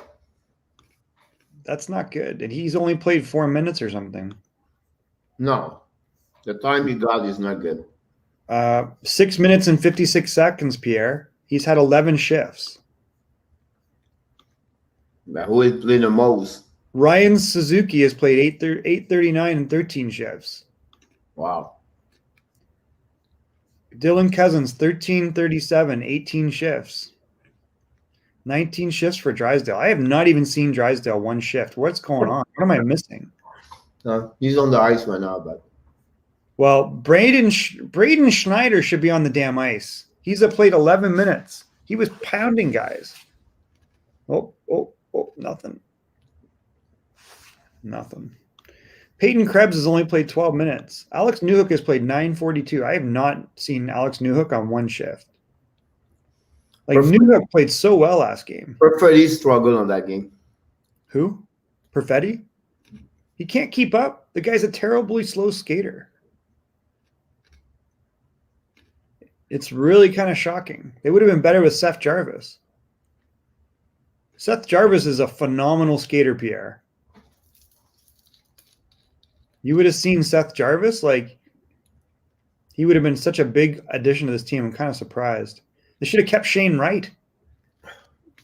Well, you know what I mean? Like, they are a good team. It's just like USA play better. No, of course. See, again, they put in small areas. They're outnumbering the puck. Exactly. 2 against 3 is not going to get it done. They're getting outnumbered on every situation by design. Like, this is part of the U.S. game plan. Put the puck in a small area, put more bodies on it. We'll trust our skill to come out of it. And it's working. It's kind of shocking. I just don't like the beginning of the third period from Canada. I think they are not like controlling when they play the second period. But again, where is everybody? They're so obsessed with line changes that they're not putting almost pressure sure on the again. A great block shot of the blue line. Nothing. Missed the net. Yeah, 16-1 games, so you know goals can come, but that was a junk game. Look how well Germany played after that. It was 16-2, wasn't it? It was 16-1.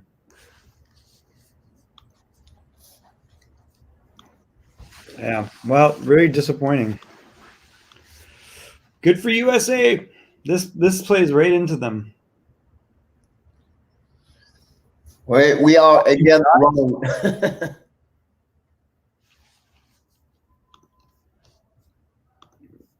I mean, listen, it shouldn't have mattered how the USA played.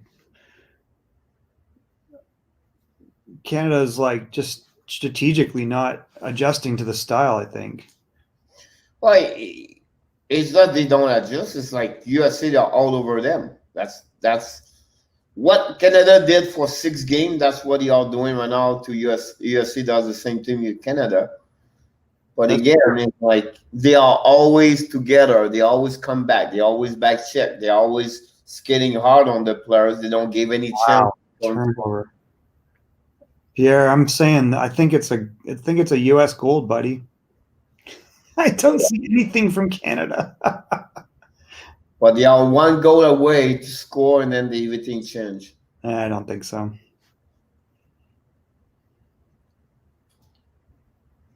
They should have made adjustments by now. They made nothing.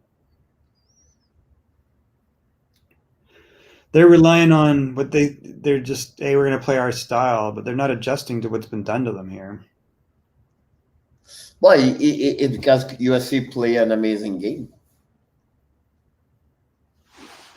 Yeah. We underestimate how good that U.S. team is. They got lots of skill. But more than anything, this is definitely a strategy by the coach, and it's working. It's the best game for them. Like they did not play like this against other team. Well, the Sweden game was pretty good. And I thought they outplayed Finland for a bunch of the game, but then we saw the tenacity of Finland. David is right. You have a lot of minutes left. Yeah, I don't know about that. Yeah, still 13. That's not that much. You just need 1 second. That's great. You have that philosophy, and you're going to lose. We just need 1, boys. You just need 1 goal right now. That's the only thing I'm looking for.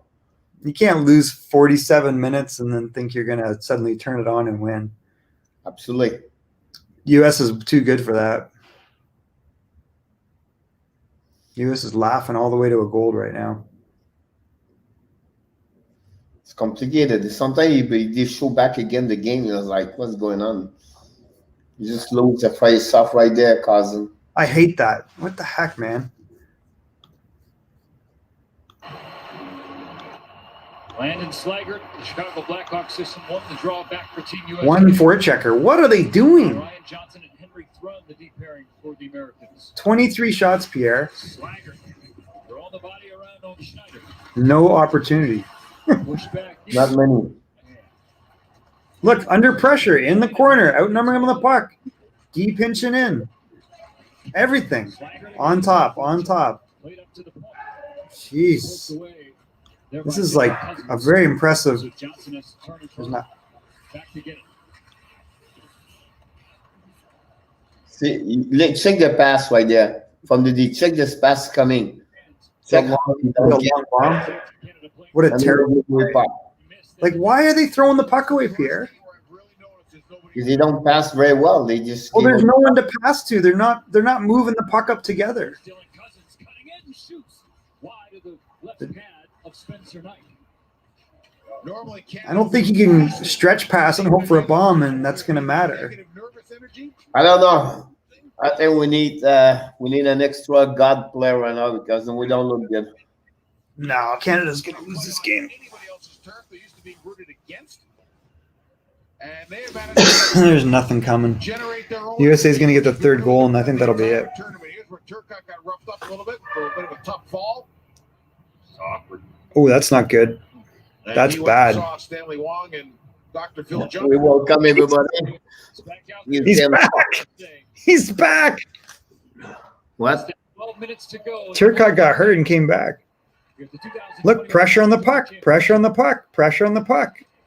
This line has both goals for Team USA. Like your positivity. Well, let's talk about reality. Positivity does shit for you. Coming soon. Nothing coming. Couple big plays. Coming soon. USA captain. Now Byfield centered, and it danced away from Quinn. Byram joining the fun. Up top to Drysdale. Drysdale will shoot high off the glass.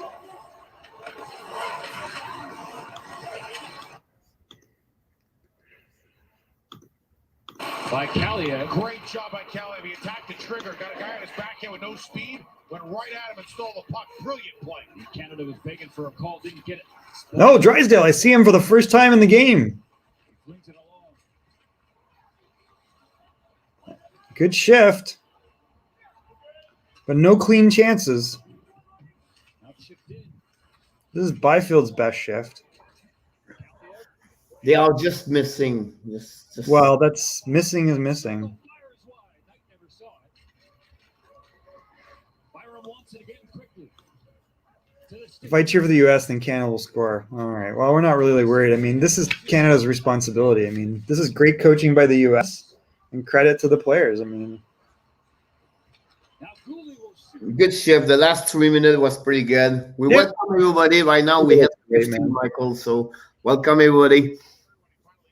Don't forget to leave some comments. Join our conversation. Davis is all on tonight with his flowers and the Team USA. Can laugh at us right now. man, so 10 minutes and 20 seconds, 2 zips. Not looking good for Canada. They had a really good shift. That was an excellent shift. Yep. So, I mean, we see they can play. See, they're pinching down. That's what they're going to have to overload. And they got to keep dominating. They need like 4 or 5 of these shifts to get a goal here. But the USA's got stick on stick.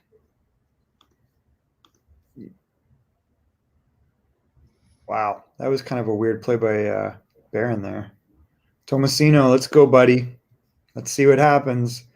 Philip Tomasino. Where's the support? They're changing Pierre. Come on, get in there. There you go. Where's Peyton Krebs when you need him? David is funny. Breakout? What are you waiting for? What are you waiting for? Are they making a line change? What is going on? Swing play. Here goes Cousins. Drops it back. Oh, no, he's going to take it. There you go. Throw the puck away. Offside. Brutal.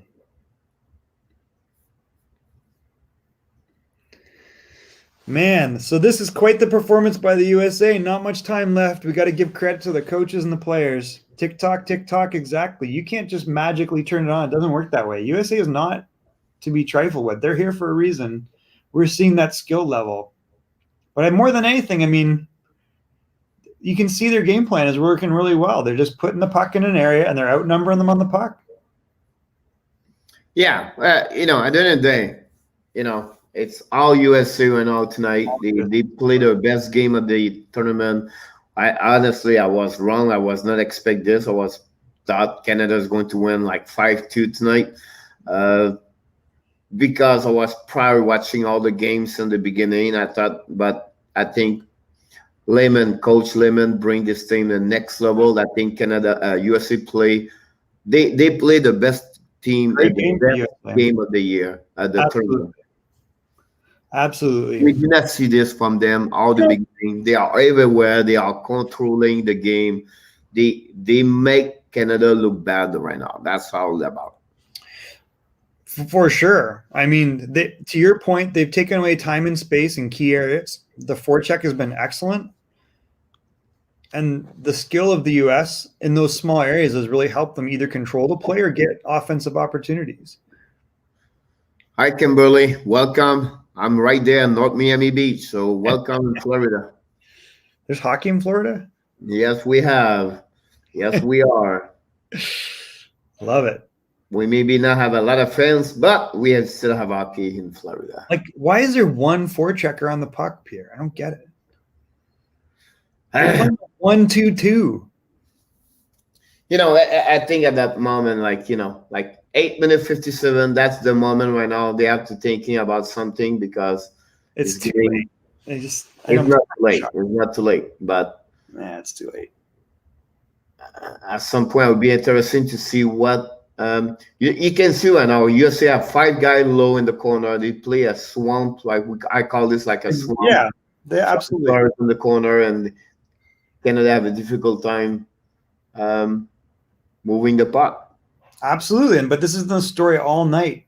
Like they're not worried about like the physical battle is one thing, but it's the puck battles. The USA are creating them. Look right now, they fight 2 versus 2 right now. They have difficult time controlling the puck. Look. Of course, because the skill level of the US is there.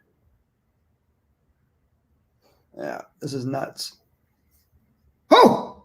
Oh! They score finally? No. It was close. That was not that. It was close. Check Oh, it. stick in the net. It was very close. Go Everblades. I missed it. What she said? Go Everblades is what? Lightning. Lightning. Yeah, North Tampa. Well, they won the cup. Finally. On the West Coast. She's on the West Coast.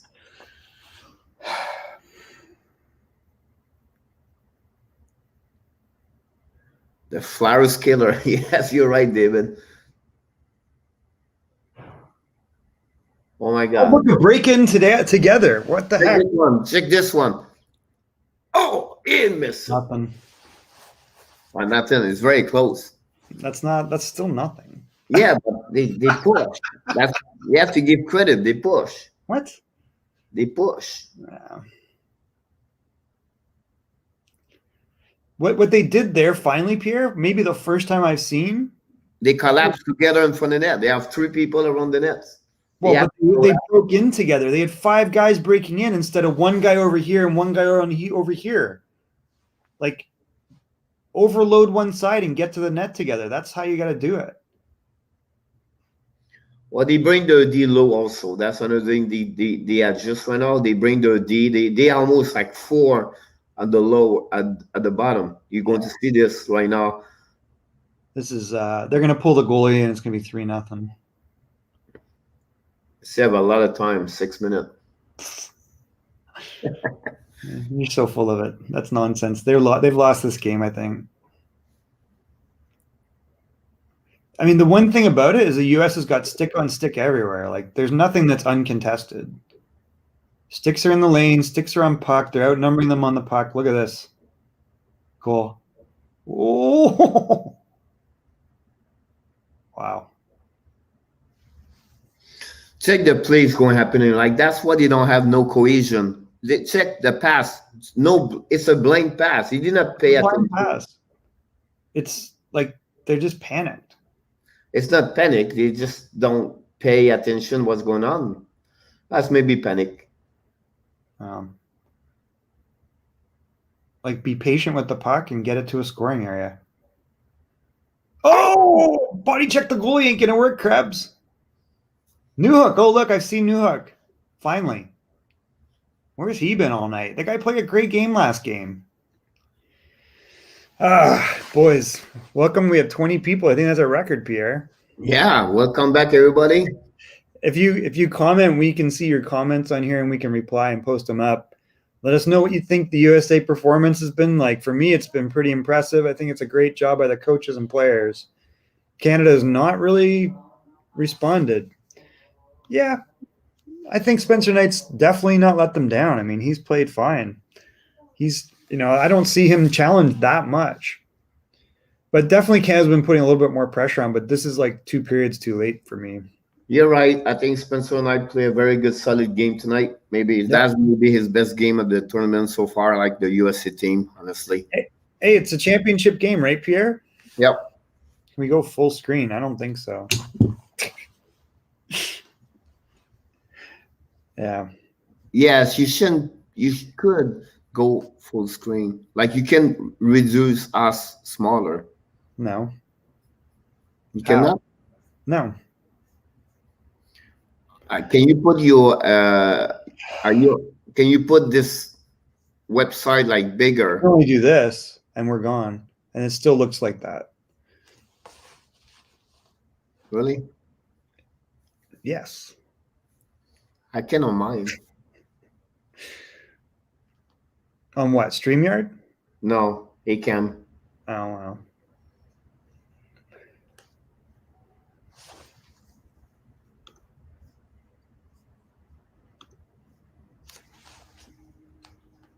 This is pretty crazy.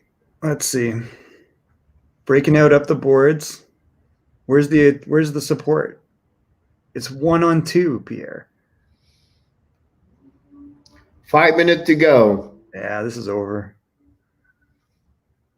And for the people just join us, I'm about 20 seconds earlier from you guys, so I can know what's going 20 on. now, or is it 8? I'm 4:48 right now. 4:55. So yeah, you're going further into the future. We're going in the past. Jesus, what is going on? Yeah, 5 minutes, 4:43 on the screen. I'm 4:31. USA has done a great job. I think this was like by design and the plan worked. And, Canada didn't really start playing until 10 minutes of the second. Canada can score 2 goals in the last 4 minutes of the remaining of the game. Yeah, it's not going to happen. Outstanding USA hockey is unpredictable. Everyone stay healthy, remain calm in hockey on. Absolutely right, Kimberly. Love it. Love it. And we are one state we can play hockey. You know what the song of the desperate is, Pierre? It's When You're Waiting for the Fat Lady. Yeah, you're right. Listen, I want Canada to win as much as possible, but this is a great.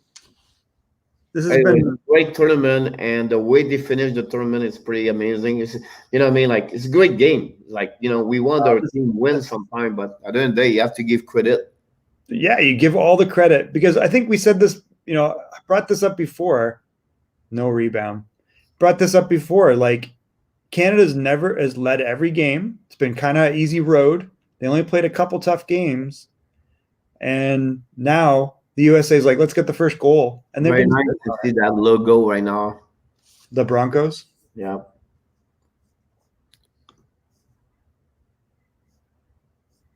Yes, David. Look like you have a lot. Impressive 334 until the gold medal for the USA, which is going to happen. Oh, Zegras. Circa just miss it. Check this one. It's coming. Check, he missed. Nice play. Oh, you just missed it. Breakaway! Is it too late to Oh my God! Breakaway! nothing? That's the key right there. Yeah. But again, you can see the defensemen come back. Yeah, And- some pressure. That's show how they work hard. Yep. USA deserves this, man. They've played a phenomenal game. They've been in their face. They took away time and space. They executed the game plan, and that was their chance right there, Pierre. Good play from Spencer Knight. And the defenseman on the back pressure without taking a penalty. Yep. The first McMichael's- McMichael. Yeah, McMichael's a good player, but Look, Well, see, that's bad. that's the mindset right now. Yeah. It's like, God, we showed up. Didn't we win? Now, I'm a coach from right now from Canada. If we control the puck on the offensive side, put your goalie out. Don't wait anymore. Just dispute. Don't No, wait yeah, anymore. that'll be an empty netter.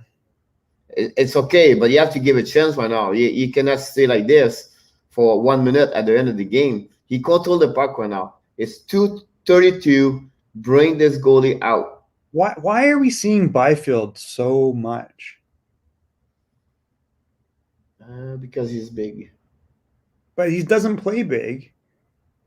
He's like knocked off the puck so much. He's not ready. I mean, I think he's working hard. Empty net. Yeah. Empty net goal. Oof, was close. Take this one. Yeah, nothing.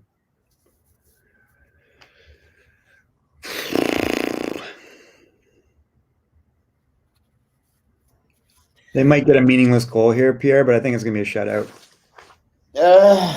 You never know. Yeah, you kind of know.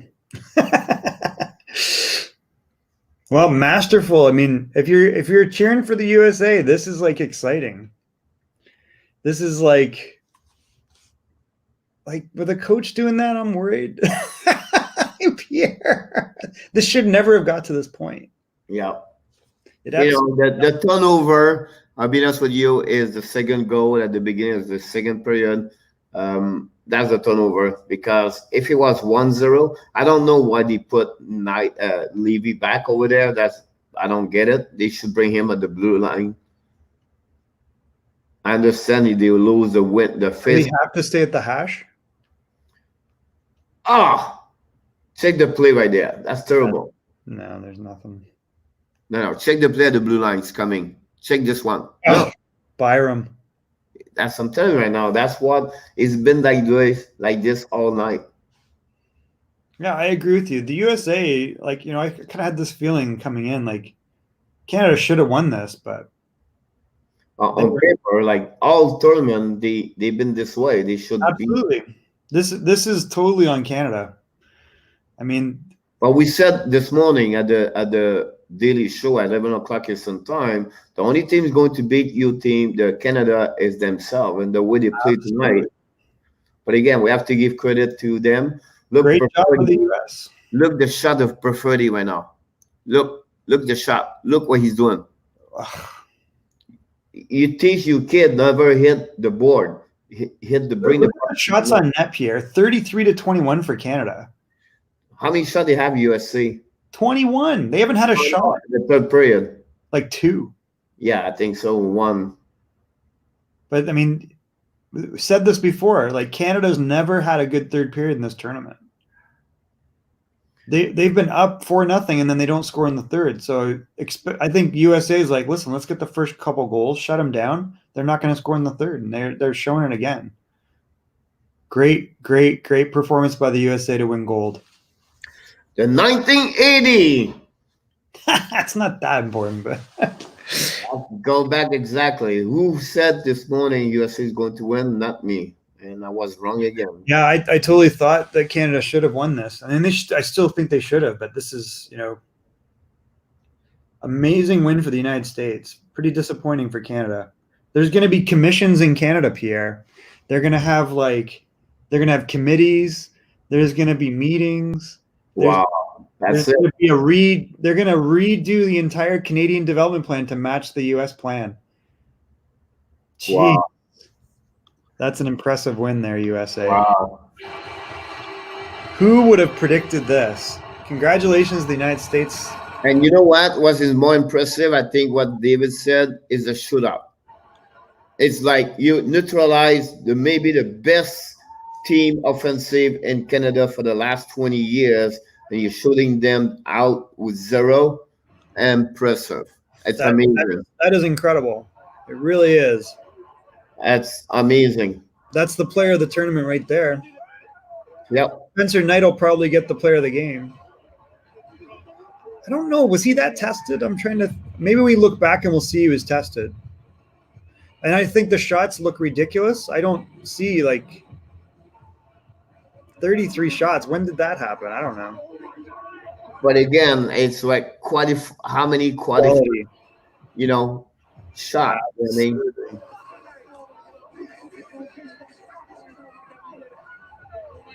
Yeah, I'm just worried about getting shut down. He's asking for the sound. One of those scenes, Dave Starman. Wow.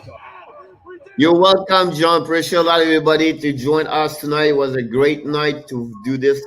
We appreciate you. Don't forget, if you want to follow us subscribe to YouTube channel and also on the Facebook page called Hockey Nation Live Show. We bring a daily show every day from 11 o'clock Eastern Time, talking usually about NHL, but we did a special edition of a World Junior Championship for the last, Michael, 10 days? Yep. 12 days. 12 days. So Yeah. we enjoy it. 11. It's fun. And we're going to do this now for back in the NHL and start right away tomorrow and talking about the upcoming Thank you, season. Dizzy FPS subscribed. Thank you very much, sir. The United States began the last decade. Yeah, we only have 7 subs. Oh, this is Hockey Nation on that. Yeah, that's another web because nobody knew what we're doing, but slowly we get there. We get there one at a time. We appreciate everything. You can watch all the video. We put a lot of video live and also recording. We bring all the news with graphic, everything like that. So that's what we So do. crazy. Really disappointment for Team Canada. Congrats to Team USA to step up tonight to bring maybe the best game for the last many years for them. But they have talent there, Mike. We did not give credit enough to them. We thought they have a lot of talent there. You can see on how nice Zegras and Nat Sanderson, and you can go all the way Caulfield there and everything. It's just like Canada did not play the level they were supposed to play, and they get the winner this night. The MVP tonight, I would say to you, is the head coach from Team USA. Oh my God, absolutely. Do you think this guy will get into the NHL? Exactly. And, he's often at different seminar and everything like that. He's really sharing his knowledge about hockey. I have a chance to go to the coach side seminar in Toronto. He was there. He was an NHL draft 2 years ago in, what was the last one? Vancouver. He was giving a seminar there too. He is really a great teacher about the game and everything like that. And he showed tonight. He really beat Torini. Whatsoever, Torini is a great one. You're welcome, Michael Maris. We appreciate to see you every time here. It's fun to see you around here. So we appreciate. I know you're showing up a lot of times on the weekends. So, but again, I think Layman deserve everything tonight. Absolutely, the coach of the game. It was a great game plan. They relied and trusted their talent. Their goalie came through and was very efficient. They were never under threat in this game. And the good thing about this for everybody here tonight is, if you live in the Eastern time, it's midnight. Compare Michael, he's on the West Coast at 9 o'clock a.m. 9 o'clock. So it's very nice to see you guys. If David is in Philadelphia and I'm here, and that show you guys you're passionate about the game. So thanks to be there with us tonight. It was fun to sharing this, Michael. Thanks again. Yeah. Hey, congratulations to the USA. Yes, Kimberly. Huge If ever, win. Kimberly, you come to the South Florida with your team, with your son, maybe play hockey, whatever it is. Don't hesitate to reach me. I worked with the Makos, and also I'm a part of this organization, South Florida, for many years. So don't hesitate to stop by and tell hi to me when you can see me around in the South Florida hockey rink. The best player of Team USA, and in middle count, number 30, Spencer Knight. Yep, that does not surprise me. Yeah, he deserved it. He didn't start the tournament on the right foot. Always said, he struggled the first game. and he came back stronger and stronger, and he deserved it. Well done for him. To present And of the gold medal game with their commemorative awards. Oh, that's nice. They mentioned the referee about that. They get something back. So oh, did they? That's nice. yeah, yeah. I'm sorry. I'm behind. I'm in front of you. Arizona State. Yeah, you're right. Greg, Coach Greg. What is his last name? Greg. Oh my God, I don't remember his last name. He started the program with zero and It was an ACHA program, wasn't it? Originally. He was really good, and then Greg 3 Powers. years.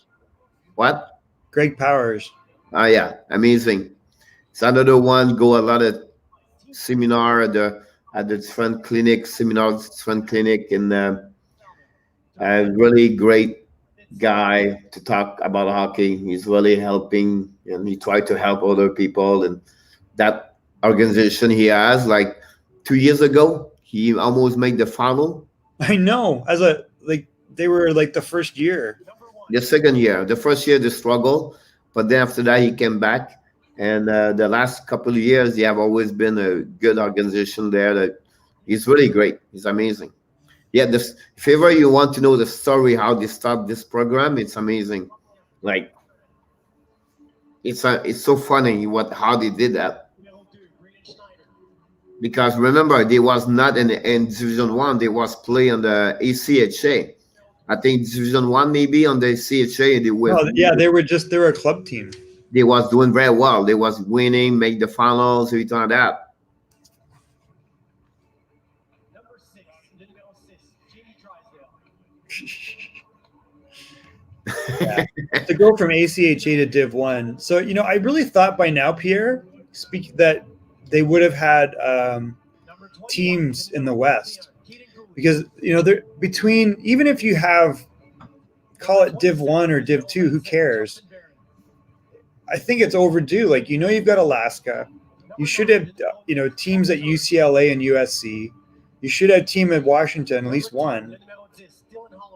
And then just start building it out here. You got Arizona.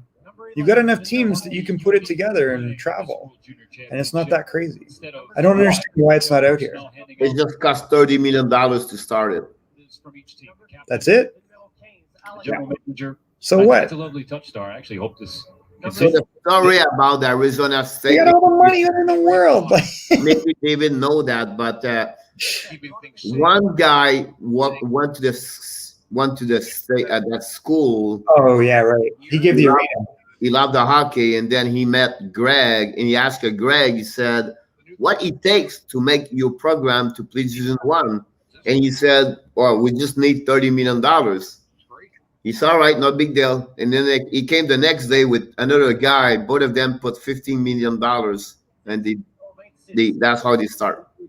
They wanted to do it with this group. They wanted to Yeah, so I think tournament exhibition David, are you in Denver? Of the team. yeah, I coached over there for many years. Forever Do you go to DU before?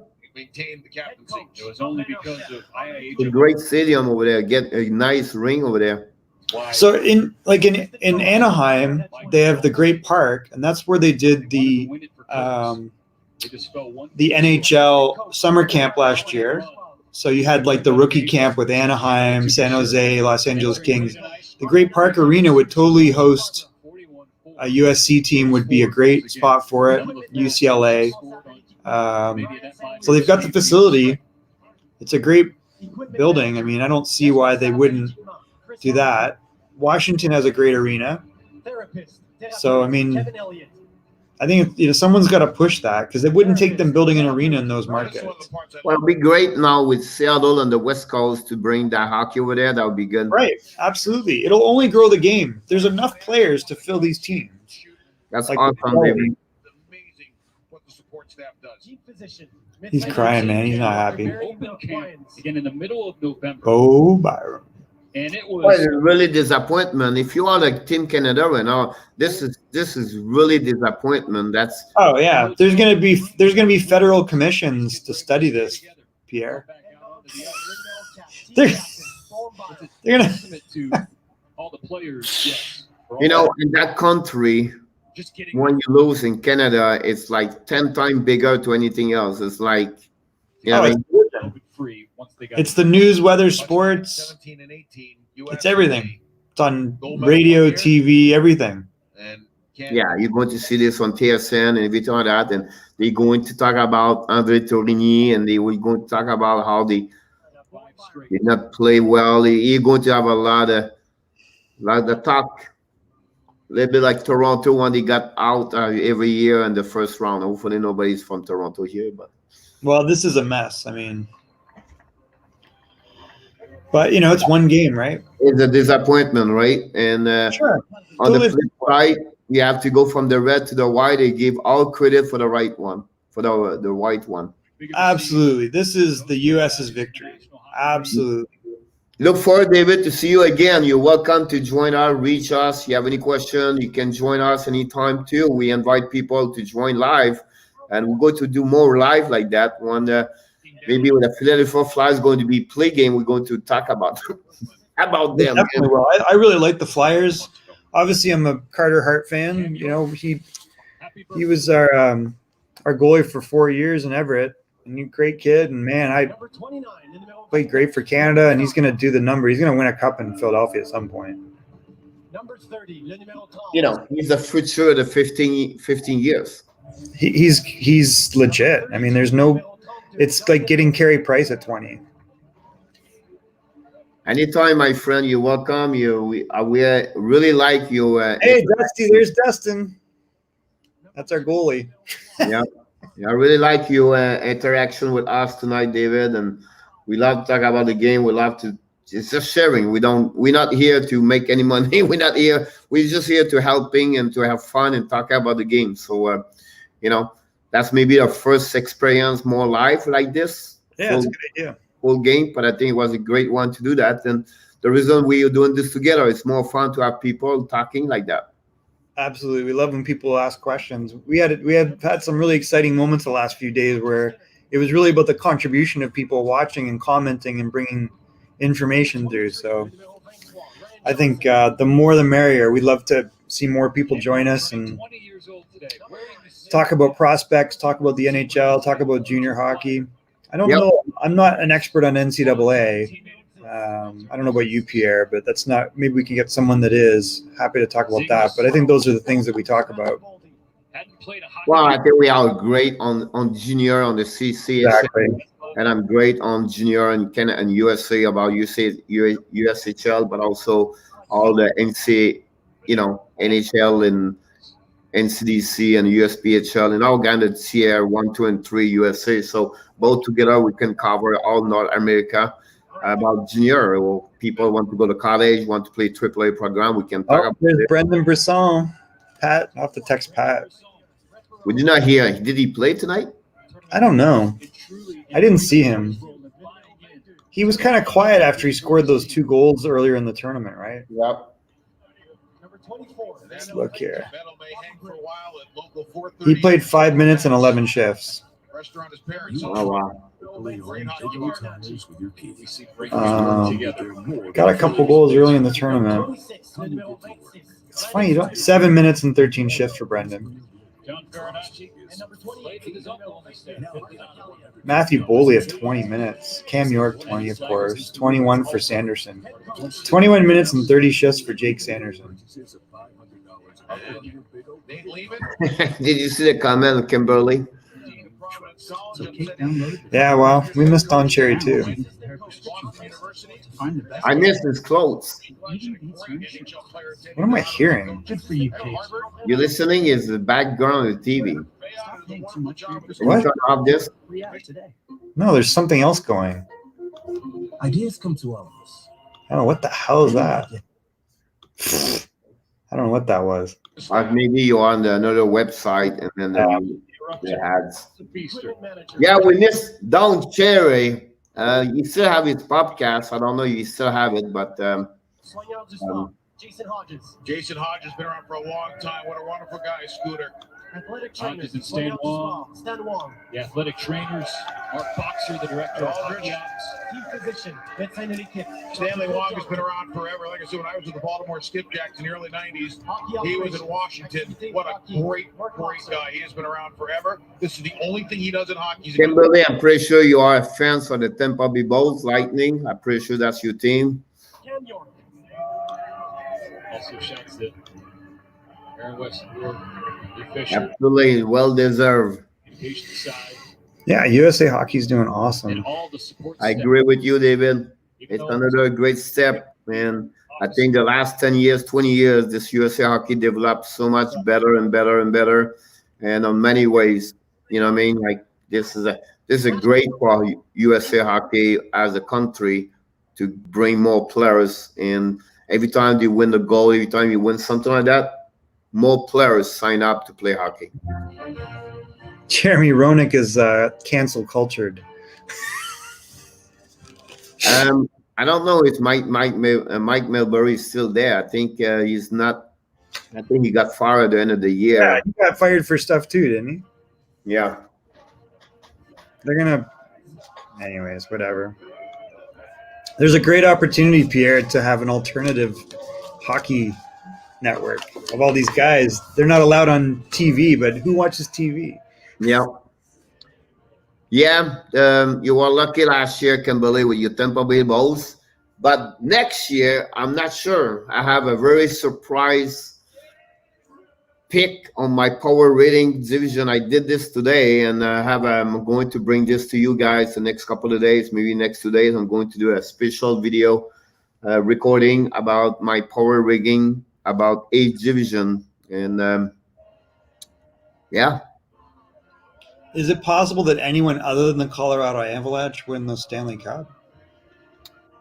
Yes, Vegas Knights. Well, the way Vegas can win because of Alex Pietrangelo. That guy is going to be on a friggin' mission to shove it down St. Louis's throat and everybody's throat. I don't think people understand the will of that individual to help them win with St. Louis. I think there was something personal in St. Louis that they didn't sign him, and I think the only way they win is if Alex decides. If Alex decides, they're going to win. They win. The Washington Capitals. Well, the Capitals are weird. I sure hope they don't, but they could definitely pull it off if their goalie's healthy. And the Toronto Maple Leaf.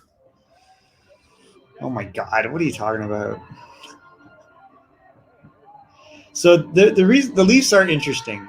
I think the I'm going to make this one. I apologize. I have to bring this one. Carolina Hurricanes. Carolina's very good.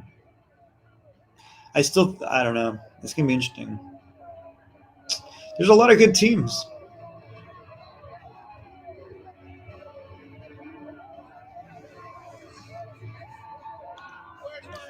Caps have made some smart moves though in the offseason. I don't feel like they're an old team. Here's the problem with the Cap is the culture.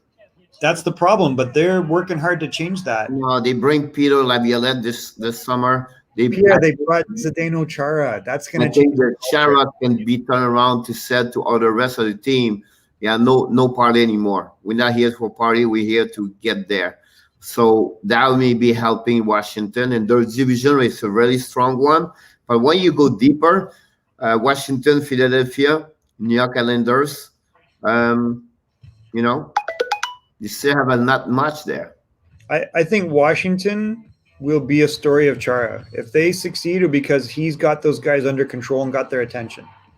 And I think that my understanding from people that I know that are aware of that Boston room is the things he would do are like caveman-like, and he's a monster.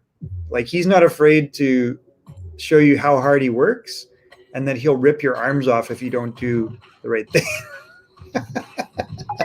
But at the end of the day, it's his experience and the fact, like, you don't have to scream to people listening, right? So I think that's changed everything for that part. I think that's what Boston's going to miss it. Him. I did not put Boston on my power ranking. Boston don't make the playoff this year. Bye-bye, Boston. So it will be very interesting about that one over there. What could happen? So that would be really when my brother Buddy was designed for the Cap one of the same game. I've seen Ovechkin live like 3 times, and he was terrible every time. I would never spend another dime to see Washington. I said the last 5 years. I was in Colorado before that, so I see a lot Colorado, Minnesota. For the last 5 years, I travel a lot, and I went to many games in NHL. And it's funny, every time I watch, I see Dallas Star. Oh, really? If I go to a tournament in Nashville, Nobody Dallas wants to Star watch play them. there. If I go to somewhere else, Dallas Star play there. Whatever I go, a tournament, if Dallas Star 2x13, I watch them. I went to Dallas for a tournament, I watch them. But I go to Colorado, Dallas Star play there. I went to Minnesota 2 years ago, Dallas Star was play there. Like Taylor Seguin and all those guys was like, I have picture on my phone of all the star. So I mean, I think that was a great story last year. That was like another example. I think this is what happened, Pierre. You know, hockey's a copycat game in a lot of ways. Systems, trends, right? And you think about how the success of Dallas because of who? That was Pavelski. yeah. I think teams like Toronto pay attention to that. I think teams like the Caps pay attention to that. They're looking at a shortened season and they say, let's get these veteran guys. We have the talent, we have the young guys, and I think they're hoping for a Joe Pavelski movement where the guys like and you have also could have been played a bit higher on his level. By the fact he's stuck in Russia, well, I don't know where he's stuck. He's stuck somewhere. He cannot come in the country yet. ooh, that's not good. And Pavelski was hurt, but now he's came back on the ice today. Yeah, another player was hurt. Now, they're going to start the season with no Tyler Seguin for sure. Right. And, major surgery on the hip, was it? yeah. So that'll be an interesting team for that one over there. I put them a little bit high. I should maybe put them 4, but Nah, I think they had their run. I mean, I think that the call on, I like to see Colorado do it. I think it's realistic that Peter Angelo will will that team to succeed. Toronto is interesting, the moves they made, and Carolina is super deep, and we can't sleep on them. If Svechnikov is healthy, like just finishing for Dallas, I think one player we don't think a lot. I think he played really well. It was Jimmy Benn. oh yeah, He played that level over there. I put Carolina right now on my top 6 best team in NHL. I don't disagree with you. I think, are you still not concerned about their goaltending?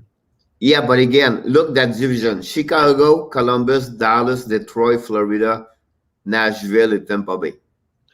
Well, I don't doubt that they're the best of that group, probably. Tampa accepted. I mean, Tampa's going to be really good, but I think the goaltending in the end of the playoffs can get them through. And if you play fantasy hockey, I can help you on that one over there. Pick Howe and Shevnikov for the Oh yeah, he's there. Carolina because he's going to play 7 times against Chicago, 8 times against Chicago, 8 times against Detroit, 8 times against Florida, 8 times against Nashville. That gives you an idea how they're going to produce a lot of points this year over there. So, and the reason why you're absolutely right, David, Brendan Moore makes something special over there. He don't deserve. He didn't have. We should give him more credit for what he does over there, Brendan Moore. That wasn't even relationship with players, everything like that. This was a mess. And Noah, remember Team Canada still won the Olympics. Who played on that team? For who? Exactly. Nobody. For which team? There weren't NHL players in the Olympics. Oh, that year? It was junk. But I think you don't have in 2022. Yeah. It's supposed to be in Japan. Steven Lawrence. Oh my God, that's a long time. This. Never heard of him. Wow. Well, this was quite the interesting night, Pierre. I'm glad we got to share it with everybody. A Yeah. huge unexpected victory, I guess, for the USA. We were all calling it for Canada. I thought it'd be close, but this was not close in my opinion. I think Canada played the best 10 minutes. It was the second period. And They needed 60 minutes, and we have not seen them play 60 minutes the entire tournament. thanks, David. We appreciate your collaboration with us tonight. It was a great night, not because of us, because you guys. Without you guys, it's not fun like we did tonight because we enjoy it. Personally, I enjoy it. It's fun talking about you guys, talking about fun things, and we're going to do it again. I can promise you that we're going to go when we have a chance. We're going to do it for sure. On the Facebook page, you can pick it up there. Every time that you can DM us, everything you can follow us. So thanks everybody. I don't know, Michael, you want to finish this, but that's the time. Nobody cares. Like, listen, we were pro Canada. It's a disaster. They should have won that game. There's no excuse. I don't see this way. I see just like for me, it's more about the performance the USA I'm going to remember. For sure. But you adjust to it. That's what they well deserved. They well training, well coached, well play. They was better team tonight on the ice, and unfortunately, it's harder for Canada because they have the talent. They can play 10 games. I promise you, Canada can win 7 of the 10 games. Don't know. I'm not convinced of that. Well, because you look only for tonight, right? But overall, I think I think for me, disappointment for Canada. Congrats for USC team, and we have to turn the page and move on to what for the NHL back in January 13, and now we are 6 right now, so in 8 days. 7 days, 8 days. Hold on. Hopefully we can do this again soon. All right, guys. Have a great night. Happy Wednesday now.